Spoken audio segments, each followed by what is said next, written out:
बिस्मिल्लाहिर्रहमानिर्रहीम, अस्सलाम वालेकुम, सुबह बखैर, गुड मॉर्निंग। असीं अमां जी ख़िदमत में हाज़ुर थी विया आहियूं। तव्हांजा पंहिंजा मेज़बान तव्हांजे पंहिंजे प्रोग्राम सलाम सिंध में मूंखे चवंदा आहिनि इरशाद जागीराणी ऐं मूंसां गॾु हूंदी आहे सदफ़ भुट्टो ऐं इरशाद जागीराणी। सिक भरियो सलाम, तव्हां क़बूल कयो असांजो। उमेद आहे तव्हां बि बिल्कुलु ठीकु ठाक। जी बिल्कुलु अल्हम्दुलिल्लाह, मां बिल्कुलु ठीकु ठाक आहियां। तव्हां ठीकु आहियो? तव्हांजा 2 ॾींहं कीअं गुज़रिया? बिल्कुलु बिल्कुलु ज़बरदस्त गुज़रिया, मसरूफ़ गुज़रिया, महिमाननि जी महिमान नवाज़ी में गुज़रिया, घर जा कमकार करण में गुज़रिया ऐं कुझु वरी जेको आहे सो सुम्हणु आराम करण में गुज़रिया।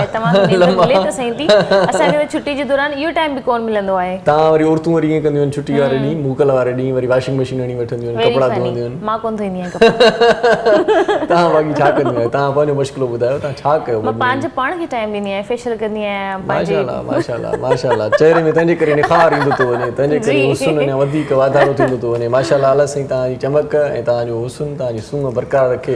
ऐं मुंहिंजो त वार वार थो दम दम दुआ करे, मुंहिंजो त वार वार थो दम दम दुआ करे, कोसो लॻे न वाव अवां खे ख़ुदा करे। अॼु खैरन सां पीपल्स पार्टी चेयरमैन बिलावल भुट्टो ज़रदारी साहिब जी सालगिरह जो ॾींहुं आहे, बर्थडे असांजे तरफ़ां, असांजे चैनल जे तरफ़ां ऐं असांजे ख़ूबसूरत प्रोग्राम सलाम सिंध जी तरफ़ां असां उन्हनि खे हैप्पी बर्थडे बि विश कंदासीं। असांजा जेके आहिनि मेहमान, जी जी, उन्हनि जो बि ज़रूरु इंट्रोडक्शन करंदासीं। पर बिल्कुलु, बिलावल भुट्टो ज़रदारी खे माना तव्हां भुट्टो बि आहियो, सदफ़ भुट्टो वेठी हुजे ऐं बिलावल भुट्टो खे माना सुठे नमूने सां विश न करे त इहो मज़ो न थियो। तव्हां हैप्पी बर्थडे चओ। मोर नाज़ खे मां चवंदमि प्रोग्राम जी शुरुआत उन्हनि जी बर्थडे जी म्यूज़िक सां हुजणु घुरिजे मुंहिंजे ख़्याल सां। अच्छा, बर्थडे जी म्यूज़िक हुजे? हा न, हैप्पी बर्थडे से चैनल जी तरफ़ां उन्हनि खे विश कयो। हैप्पी बर्थडे जी म्यूज़िक खां पहिरियां सभिनी महिमाननि जो दीदार कराईंदा वञो। सभु महिमान स्क्रीन ते अची वेंदा। सरप्राइज़िंग जेका आहे असां सूरत हाल उहा न क्रिएट कयूं, पाण सभिनी जो तारुफ़ कराईंदा रहूं। जी, तव्हां जी, मां पहिरें गेस्ट जो इंट्रोडक्शन कराईंदी आहियां। ख़ालिद ख़ान, मुंहिंजे ख़्याल सां अदनान खान जो ही ठीकु रहंदो। जी जी, Adnan Khan, head office operation Mehran welfare trust. अच्छा, मां इन हिसाब सां इन जे टॉपिक जे हिसाब सां ॻाल्हाईंदमि, पर तव्हां 2 महिमान जो इंट्रोडक्शन कराए छॾियो। जी जी, Adnan Khan, head of operations Mehran welfare trust. आपको जी भलीकार, खुशामदीद, बहुत शुक्रिया आप हमारे प्रोग्राम में तशरीफ़ लाए। इन सां गॾोगॾु मैनेजिंग डायरेक्टर आहिनि मेहरान वेलफेयर ट्रस्ट जा ख़ालिद ख़ान भाई। उन्हनि खां बि पुछा कंदासीं, कचहरी कंदासीं त इन ट्रस्ट जा कम कहिड़ा आहिनि। पहिरियां उनखे भलीकार चऊं था। अस्सलाम वालेकुम, कैसे हैं जी? ठीक हैं आप?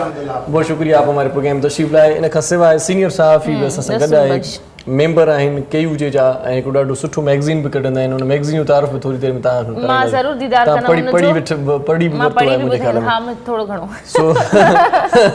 सो बहरहाल असीं भलीकार चऊं था, माना हिते साईं ऐं ॾाढो सुठो माण्हू, मिठो माण्हू, ऐं जॾहिं बि मिलंदो आहे त वॾे प्यार पाबो असां मिलंदो आहे। टहकनि जा टाकोड़ा हूंदा आहिनि। सेठ जी ख़ासि रौनक जो बि इंट्रोडक्शन कराइणु घुरिजे असांखे। जी जी, मोर नाज़ सर, अस्सलाम वालेकुम। मोरम नाज़ साईं, तव्हांजी वॾी महिरबानी। ऐं रसूल बख़्श चना साहिब, तव्हांखे भलीकार बाक़ाइदगी सां लख थोरा लख थोरा। हाणे तव्हां भले पंहिंजे माइट जे लाइ, बल्कि सॼी जेका आहे सा सिंध उन सां प्यार करे थी। सभु उन जा चाहींदड़ आहिनि। बिलावल भुट्टो ज़रदारी साहिब जी अॼु सालगिरह आहे। ख़बर अथव घणनि सालनि जो थी वियो आहे? 32 सालनि जो थी वियो अथव। 32 साल जल्दी गुज़री विया। हाणे त मोहतरमा बेनज़ीर भुट्टो साहिब नंढड़े हूंदे पोइ जा फुटेजिस ॾिठासीं पाण, ऐं तमामु जल्दीअ में माशाल्लाह इन उमिरि ते पहुता आहिनि। वक़्तु जल्दी गुज़री थो वञे। अलाह साईं उनखे ॾिघी ॼमार ॾे, सिहत ॾे, ऐं मुल्क क़ौम जी तरक़ी ऐं पंहिंजी मिटीअ सां मोहबत जो हिकिड़ो ज़बरदस्त ॻाल्हि इहा आहे त ज़बरदस्त हिकिड़ो सलीक़ो उनखे अदा करे ऐं मोहबतुनि सां सरशार हुजे। ऐं हैप्पी बर्थडे जी म्यूज़िक पोइ था ॿुधूं, पहिरियां साई वठूं, चांहि ठरी वेंदी मुंहिंजी। अच्छा जी, ठीकु आहे।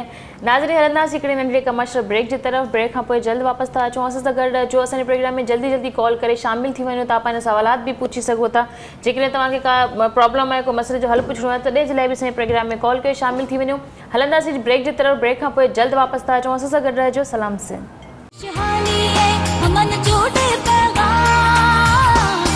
मुझे सिंध के सलाम सलाम शहानी है हमन जोड़े पैगाम, मुझे सिंध के सलाम सलाम जी भलीकार चऊं था। तव्हांखे पंहिंजे प्रोग्राम सलाम सिंध में मोटी आयासीं, ऐं मोटी अची करे मुअज़्ज़िज़ महिमाननि सां तव्हांजो तारुफ़ कुझु कराए चुकासीं, ऐं हिकिड़ी नई महिमान शख़्सियत बि हिन वक़्तु असांखे जॉइन कयो आहे। असांजे प्रोग्राम में हूअं बि उन्हनि जो भेरो थींदो रहंदो आहे, ईंदा रहंदा आहिनि पाण। ऐं अॼु बि असांजे प्रोग्राम में तिलस्माती शाइरी ॿुधाइण जे लाइ सुठी शाइरा बि गॾु आहे। मां हूअं बि थोरी घणी शौक़ीन आहियां, पर हिननि जी शाइरी ॿुधी ॾिसां हार्ट टचिंग आहे या न, हिन जो मां तारुफ़ कराईंदी आहियां। गुलशन सिंधू शाइरा, अस्सलाम वालेकुम, कीअं आहियो? वालेकुम सलाम, तव्हां कीअं आहियो? ठीकु, अल्लाह जी बिल्कुलु ठीकु माशाल्लाह। ऐं इन खां पोइ वरी छा करिणो पाण खे? ब्रेक ते वञण खां बिल्कुलु ब्रेक ते वञण खां पहिरियां मां चयो त असां चेयरमैन बिलावल भुट्टो खे बर्थडे विश कंदासीं बाक़ाइदा पंहिंजे चैनल जे तरफ़ां, असांजे तरफ़ां, असांजे शो जे तरफ़ां। प्लीज़ म्यूज़िक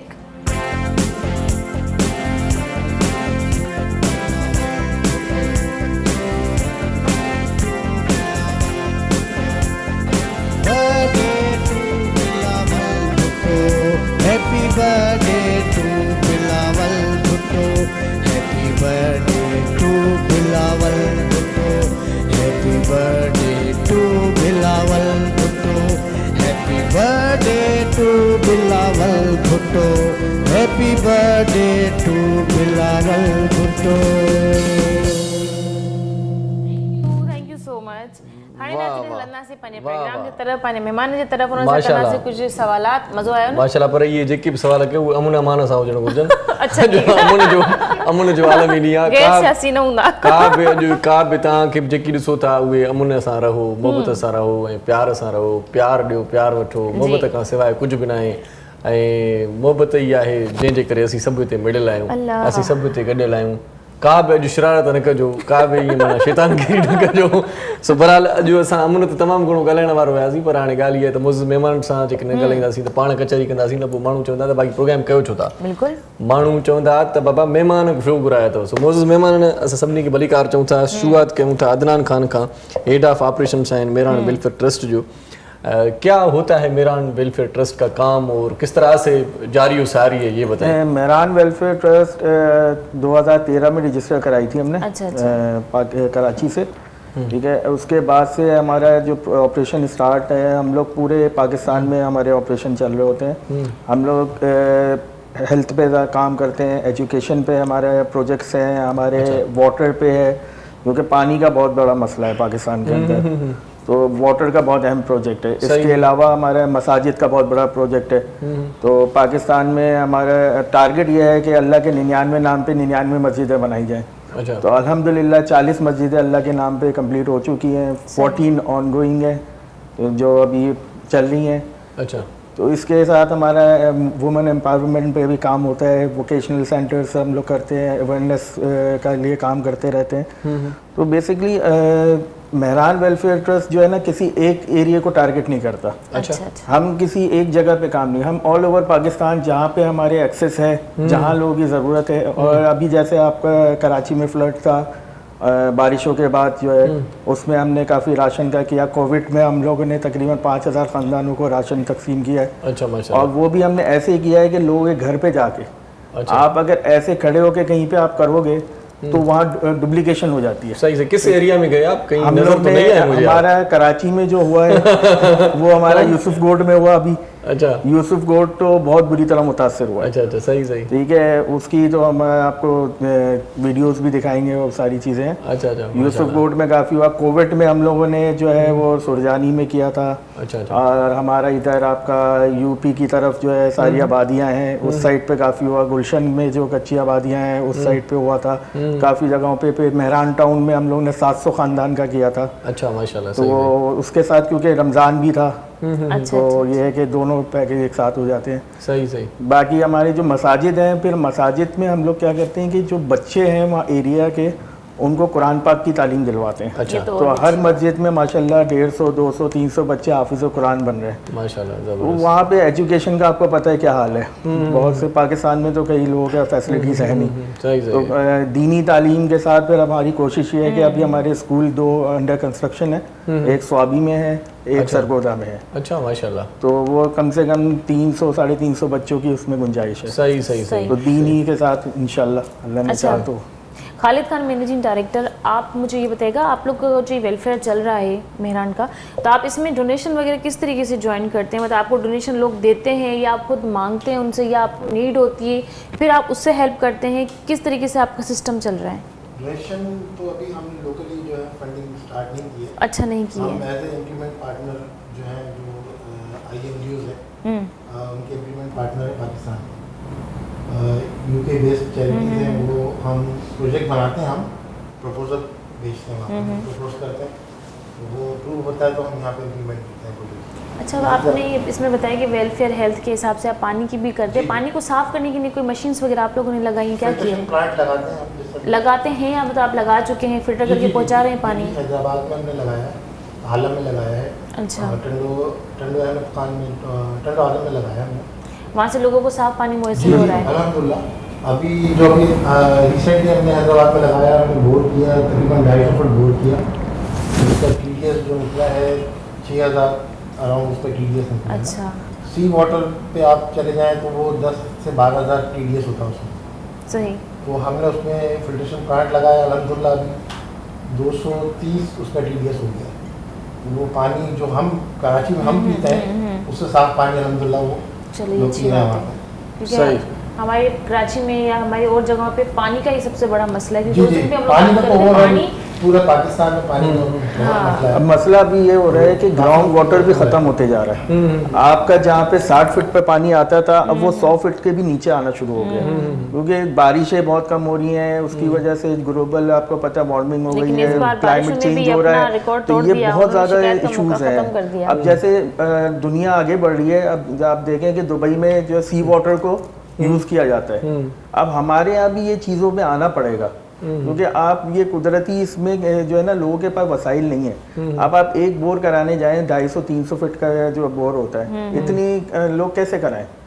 अब थर पार्कर आप देख लें, थर पार्कर में वेल्स जो हैं वो इतने 400-500 फीट में, आप एक वेल से जो है ना वो 3-3 गांव पानी भरते हैं। वहाँ ये औरतों का बेचारों ये हाल है कि सुबह वो निकलती हैं फजर में, वो जाती हैं पानी भरती हैं, वापस आती हैं, उसके बाद फिर लेके जाती हैं। अच्छा, वहाँ पर कुछ करने का इरादा है वहाँ आपका? हमारे 500 के करीब वेल्स लगे हुए हैं हमारे। अच्छा, अच्छा, माशाल्लाह हमने तो वहाँ पे काफ़ी काम किया है। अभी फिलहाल तो हम बात नहीं कर रहे। वहाँ पे अभी होता है।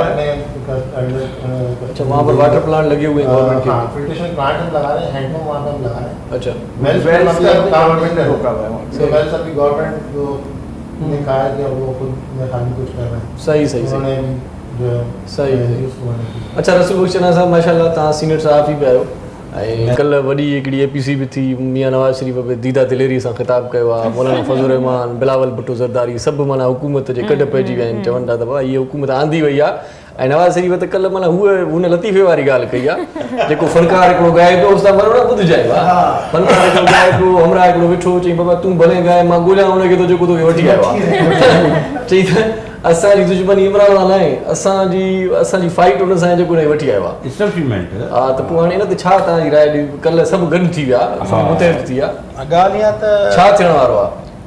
अंदरूनी तौर 3 चक्कर इमरान खान इस्टेब्लिशमेंट चई इस्तीफ़ा ॾियण लाइ तयारु थियो, ख़बर अथव तव्हांखे? हा, अंदरूनी तौर इहा अच्छा, ॻाल्हि अच्छा। आम पब्लिक ख़बर न आहे। हा हा, त हुन चई हुन चई न तोखे वेहणो पवंदो। यार माण्हू भलो अचे थो, घबरायो न। हा, त छो ॾिसो न हाणे रेपुटेशन ख़राबु थिए पई न इमरान खान हा, हा। जी। जिते 100 रुपया किलो खंडु हुजे, जिते टमाटा 120 रुपया हुजे, हा, जेको वाङण खे ॾिसणो कोन 50-60 मिलो, 120 रुपया, 110 रुपया, 100 माशाल्लाह रुपया। ख़बर पए थी घर ई सभई हा। पाण था वठो। त हाणे नवाज़ शरीफ़ जो मौक़िफ़ ऐं मूंसां फेसबुक हेठि जेकी आहे मरीम नवाज़ बि आहे, त उनजे राति 4 पोस्टूं ऐं बाक़ाइदा ईअं सम्झो त नवाज़ शरीफ़ हिकिड़ो पैगाम ॾिनो आहे। सही सही सही।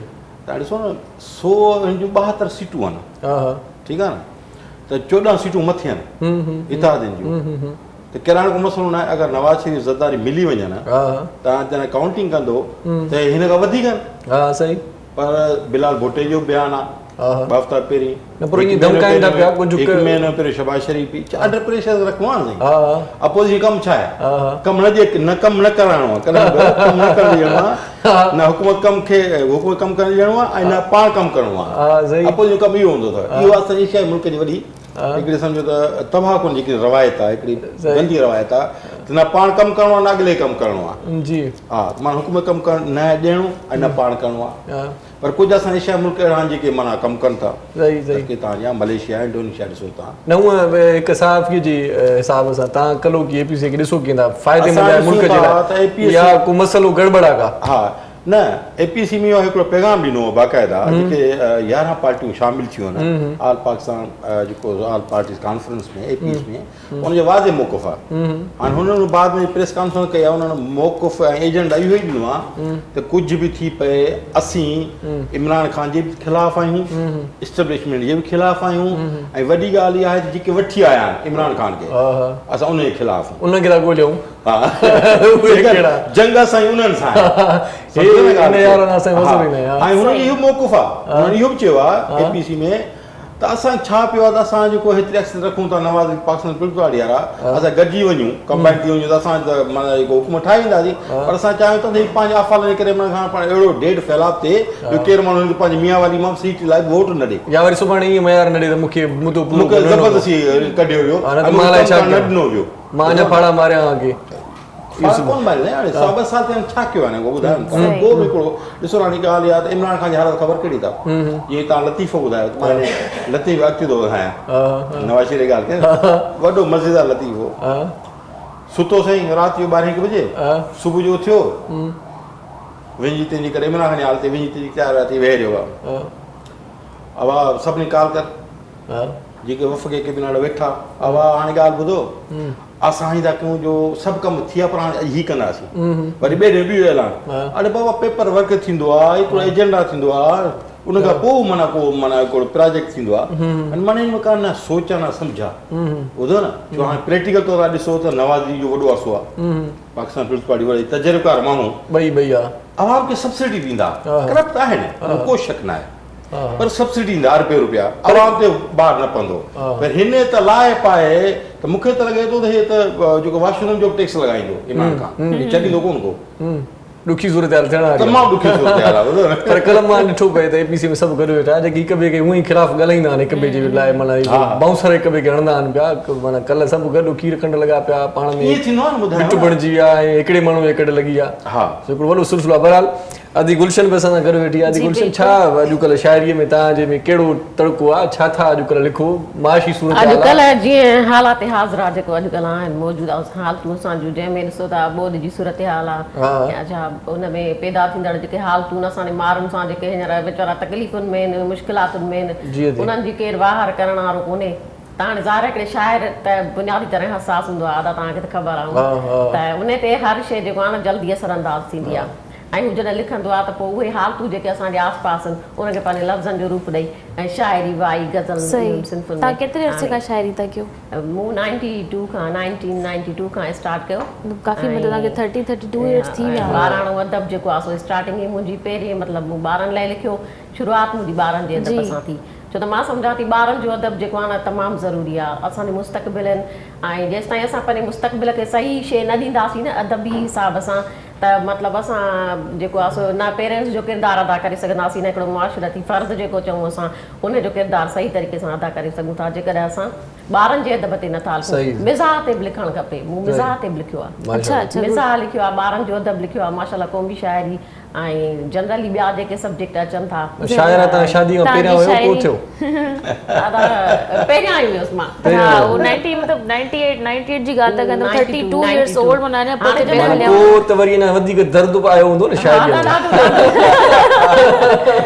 अच्छा हूअ 1992 जेको हो न उन खां अॻु में जो दौर त असांजो स्कूल जो दौर हो उन में मतिलबु सिंध जूं हालतूं ई अहिड़ियूं हूंदियूं जो असां मतिलबु एॾा हसास हुआसीं जो उन शइ खे एॾो दिलि सां महसूसु कंदा हुआसीं पंहिंजे मतिलबु हिकिड़ो दीवारुनि ते इन्हनि ते ज़ियालक जो दौर हो जॾहिं मां प्राइमरी वारी सतह ते हुयसि त माना ज़ियालक जो दौर हो उन में हर शख़्स नाला हो हर शख़्स परेशान हो माना हर शख़्स पंहिंजी धरतीअ लाइ उत्साह तमामु घणो रखंदो तॾहिं सरमद सिंधीअ जा गीत हलंदा ऐं उन सरमद सिंधीअ जे गीतनि खे ॿुधी जेको मुंहिंजे दिलि में जोश उथंदो त मुंहिंजो माना शाइर जागी पवंदो शाइर जाॻंदो त मां कलम खणंदी हुयसि त डायरी मुंहिंजे हथ में डायरी हूंदी त वाई ठही हुई गज़ल ठही हुई चोस्टो सही सही कचहरी ॾाढी मज़ेदार आहे आदि गुलशन जी जी बिल्कुलु नंढड़ी साई वठूं ब्रेक खां पोइ शाइरी ॿुधूं जी बिल्कुलु नाज़रीन असांजो हाणे वक़्तु थी वियो हिकिड़े नंढड़े कमर्शियल ब्रेक जी तरफ़ हलंदासीं ब्रेक खां पोइ जल्द वापसि था अचूं असांजे प्रोग्राम में कॉल करे तव्हां जल्दी जल्दी शामिल थी वञो हलंदासीं कमर्शियल ब्रेक जी तरफ़ एंड अल्लाह हाफ़िज़ सलाम अल्लाह हाफ़िज़ ब्रेक जी अल्लाह हाफ़िज़ है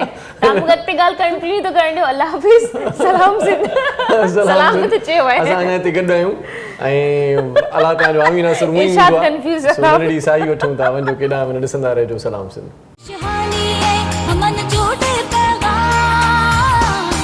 मुझे सिंध के सलाम सलाम सिंध शहानी है अमन जोड़े पैगाम मुझे सिंध के सलाम सलाम सिंध जी मोटी आयासीं पाण सदफ़ बिल्कुलु नाज़रीन हिकु दफ़ो तव्हांखे ॿीहर भली कार थी कयां सिंध टीवी जे ख़ूबसूरत प्रोग्राम सलाम सिंध में वञण खां पहिरियों असां हिकिड़ो नंढो जोक मां हयो हुयो पर हिते सभु माण्हू परेशान थिया त सदफ़ अञा असां शाइरी ॿुधण जी ॻाल्हियूं था कयूं त सॉन्ग ॿुधण जी ॻाल्हियूं था कयूं अञा असांखे मेहरान वेलफेयर वारनि सां खोड़ सारी गुफ़्तगू करणी आहे ऐं हाफ़िज़ करे छॾी पर just this is a fun ऐं असां अल्लाह हाफ़िज़ ज़रूरी न आहे आख़िर में चइजे अल्लाह हाफ़िज़ सभिनी जो हुजे बिल्कुलु अल्लाह हाफ़िज़ उहो आहे बि सभिनी खे पंहिंजे अमन मान में रखे तव्हां सही ॻाल्हि कई आहे पंहिंजी जॻह ते जेके निश्चित अल्लाह हाफ़िज़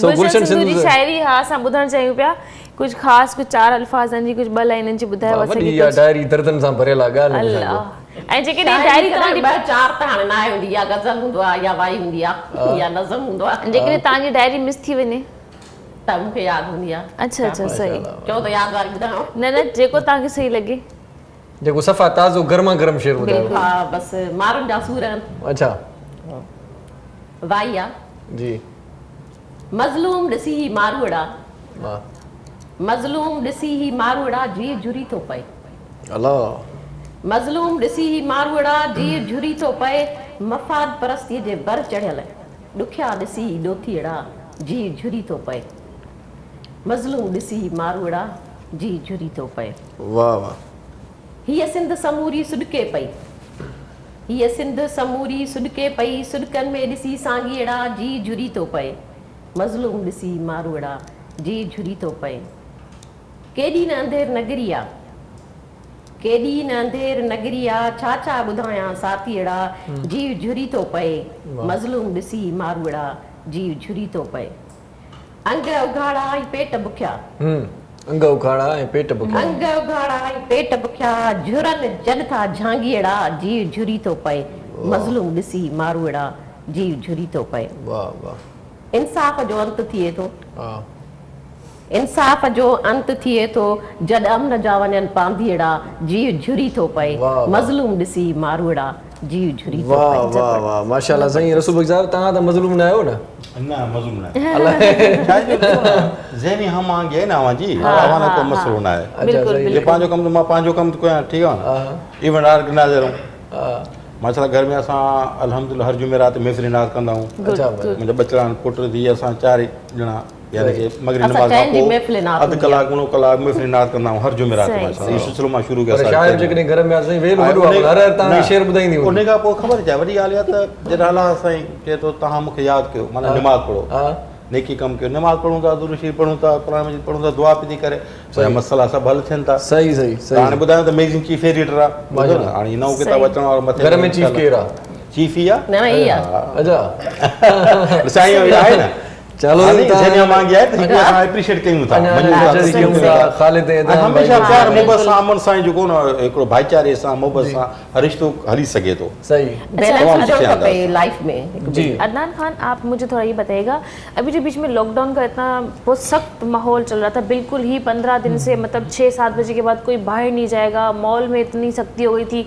बच्चे नहीं अंदर ले जा सकते छोटे और मतलब कि बड़ों को भी इतनी सख्ती से मना था गाड़ी में 3 अफराद से ज़्यादा नहीं बैठ सकते एक अफराद या हद है कि 2-3 अफराद उस सूरत में जब किसी को कोई इमरजेंसी हो कोई हॉस्पिटल जाना हो वहाँ तक लोगों के घरों तक आप लोगों ने राशन पहुँचाने की या उन तक मदद करने की कोशिश की किस तरीके से आपका वो सफ़र रहा बहुत मुश्किल टाइम था क्योंकि एक तो मसला ये था कि कन्वेंस नहीं मिल रही थी आपको क्योंकि जो आपको सामान लेके जाना है उसके लिए आपको कोई ट्रक चाहिए और वो उसके लिए बड़ा मुश्किल हो रहा था तो फिर हमने दोस्तों ने हम लोगों ने सबने अपनी पर्सनल गाड़ियाँ निकाली उसमें लोड करके लेके जा रहे थे उसमें आपके कुछ कैमरामैन वो भी हमारे साथ शामिल थे माशाल्लाह ना टीवी के ना अच्छा तो उन्होंने हमारे साथ सारा काम किया रज़ाकाराना शामिल रहे जी बिल्कुल वॉलंटियर है आरिफ साहब हैं और वो सब जो है ना हमारे साथ लगे रहे काफी ना तो उसमें ये था कि अल्हम्दुलिल्लाह हमारा इतने अरसे से हम कर रहे हैं तो जहाँ से राशन बनवाते हैं वो सब जो है ना लोग हमारे अच्छे जानने वाले हैं उन सब ने रात दिन लगा के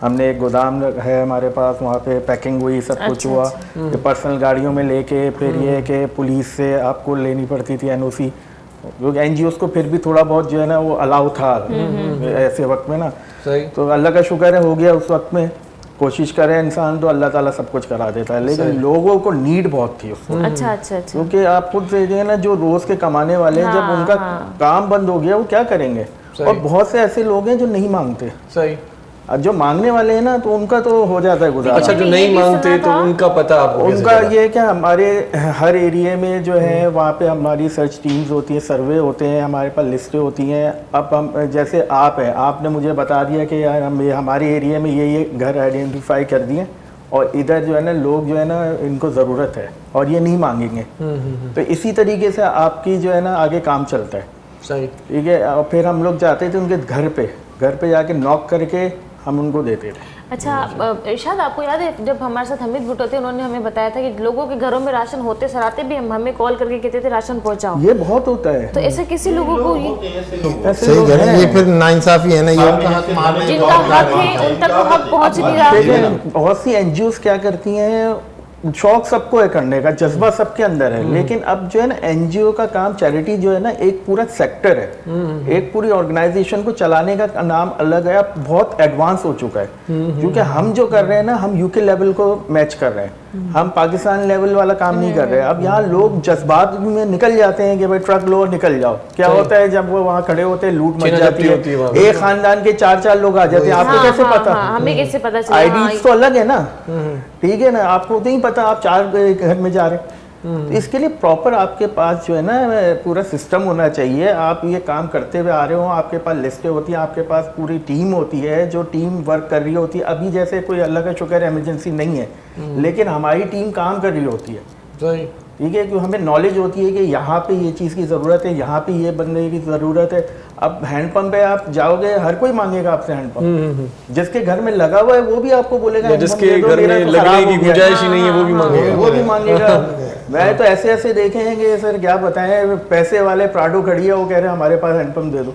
लेकिन इसमें मशवरा दूंगा आपको, कराची हैदराबाद को छोड़ के मेरे सिलाने वालों से भी दोस्ती है, एडीसी वालों से भी है, यहाँ सैकड़ों यानी 100 से ज्यादा जो ना आपके जो बिल्कुल एक्टिव जो हैं वो एनजीओज हैं बिल्कुल। लेकिन मेरा एक मशवरा आपको, और उसको जज़ाय खैराल आपको बहुत देगा नहीं। कराची हैदराबाद को छोड़ के मैं आपको अभी बता रहा हूँ, आप इमरजेंसी की बात कर रहे हैं, तो अभी जो बारिश हुई है तो आपको पता है कितने मुतासिर हैं? बहुत है। 29 जिला है, सिंध के 20 जिला जो है ना आफत ज़दा है। सही सही। न वफाकी हुकूमत ने कोई काम किया है और न ही सिंध हुकूमत ने। अब अभी बात सुने हुए, अब दादू है, जो ये खेरपुर नातनशाह है, कदकोड़ है, जेकमाबाद है, सांगड़ है, खिपरो, यहाँ जाए आप, वहाँ लोग यानी खुले आसमान तले बैठे हुए हैं, आपको बड़ा सवाल मिलेगा मेरे भाई। कराची हैदराबाद में बहुत एनजीओ वाले, लेकिन अंदरूनी नहीं है। इशू ये है कि भी काम किया एनजीओ की ना एक लिमिट होती है। जो लोग जो माइग्रेट करके, जी आपको पता होगा बदीन के साइड पे जो कैंप लगा के रह रहे हैं, वो कैंप सिटी। अच्छा, किस तरह से मतलब ये करते हैं? पूरी टीम है, कितने बंदे हैं आप? हमारे डिफरेंट एरियाज में वॉलंटियर्स हैं, 20 वॉलंटियर्स हैं हमारे डिफरेंट एरियाज में। अच्छा, तो वो हमें जो सर्वे हम उनसे करवाते माशाल्लाह हैं, नेकी के काम में रज़ाकाराना जी बिल्कुल रज़ाकाराना तौर पे काफ़ी लोग हमारे साथ अटैच हैं। अच्छा अच्छा। तो जो काम कर रहे हैं तो वो हमें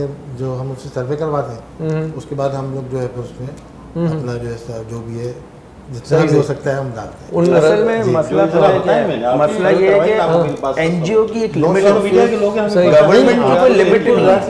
गवर्नमेंट बहुत सारे काम करती है। खालिद भाई बता रहे हैं जी। मैं ये बता रहा हूँ कि एनजीओज की एक लिमिट होती है, सही, ठीक है, उनके पास लिमिटेड सोर्सेस होती हैं। गवर्नमेंट के पास अनलिमिटेड सोर्सेस हैं, ठीक है। अब हर कोई ये एक्सपेक्ट करता है कि मुझे नहीं मिला, मेरे पास नहीं आए, ठीक है। अब हर एनजीओ, असल में हमारे यहाँ जो सिस्टम नहीं है, जैसे बाहर मुल्कों में बना हुआ है चैरिटी कमीशन बना हुआ है, सब एनजीओ एक बैनर के नीचे हैं। अब सब क्या इमरजेंसी आती है, कुछ आती है, तो सबको बताया जाता है तुम ये एरिया पकड़ लो, तुम इस एरिया में काम करो, तुम इस एरिया में काम करो। हमारे यहाँ कुछ ऐसा सिस्टम नहीं है। अब जब सब अपनी तरफ से काम कर रहे होते हैं, जिनकी जहाँ एक्सेस है, जो जहाँ काम कर रहे हैं वहाँ डुप्लीकेशन भी हो रही है, ठीक है। उस चक्कर में क्या नेग्लेक्ट हो रहा है वो एरिया जहाँ पे कोई नहीं जा रहा है, सही सही, ठीक है। तो इसको जो है ना सब एनजीओस को बैठ के एक पूरा सिस्टम बनाना पड़ेगा कि कौन सी एनजीओस कहाँ काम कर सकती हैं, कहाँ ज़्यादा नीड है, कौन सी एनजीओ वहाँ चली जाए। एक एनजीओ बोल दे भाई मैं ये एरिया पकड़ लूँ, मैं इधर काम कर लूँगी, ठीक है, आप दूसरा एरिया कर लें।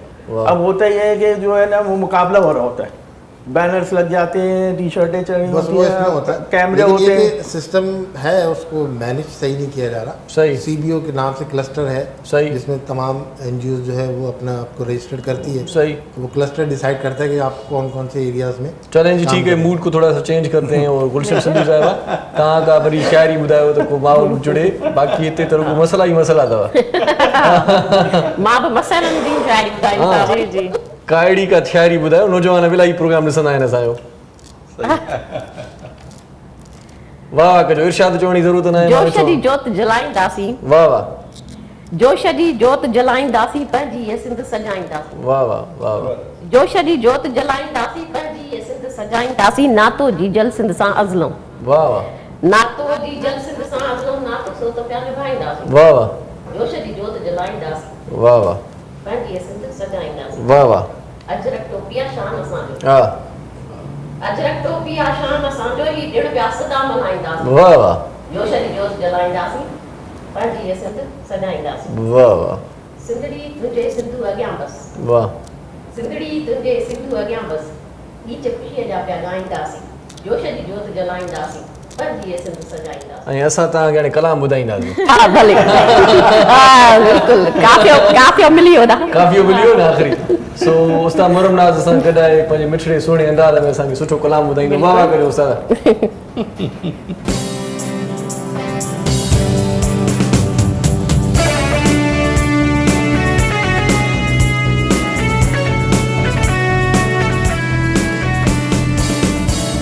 जो तो सा प्यार वा दिल बेकरार वा, जो तो सा प्यार वा दिल बेकरार वा, हलिया वो मोहजा जानी, हलिया वो मोहजा जानी, तुझो इंतजार वा, तुझो इंतजार वा, मुझो तो था प्यार वा दिल बेकरार वा, मुझो तो था प्यार वा दिल बेकरार वा, हलिया वो मोहजा जानी, हलिया वो मोहजा जानी, तुझो इंतजार वा,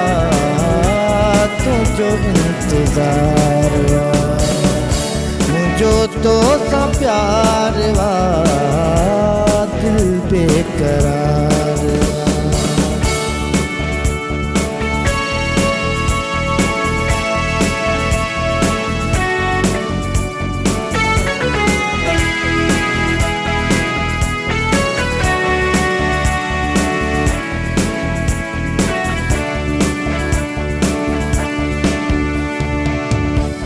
दिलबर अचण में एडी देर तो लाती, कहिड़ी ख़बर त चाहे हयाती, दिलबर अचण में एडी देर तो लाती, कहिड़ी ख़बर त चाहे हयाती, कहिड़ी ख़बर त चाहे हयाती, ॾाढो दिल ते बार वा दिल बेकरार वा, ॾाढो दिल ते बार वा दिल बेकरार वा, हलिया वो मोहजा जानी, हलिया वो मोहजा जानी, तुझो इंतजार वा, तुझो इंतजार वा, मुझो तो सा प्यार वा दिल बेकरार वा।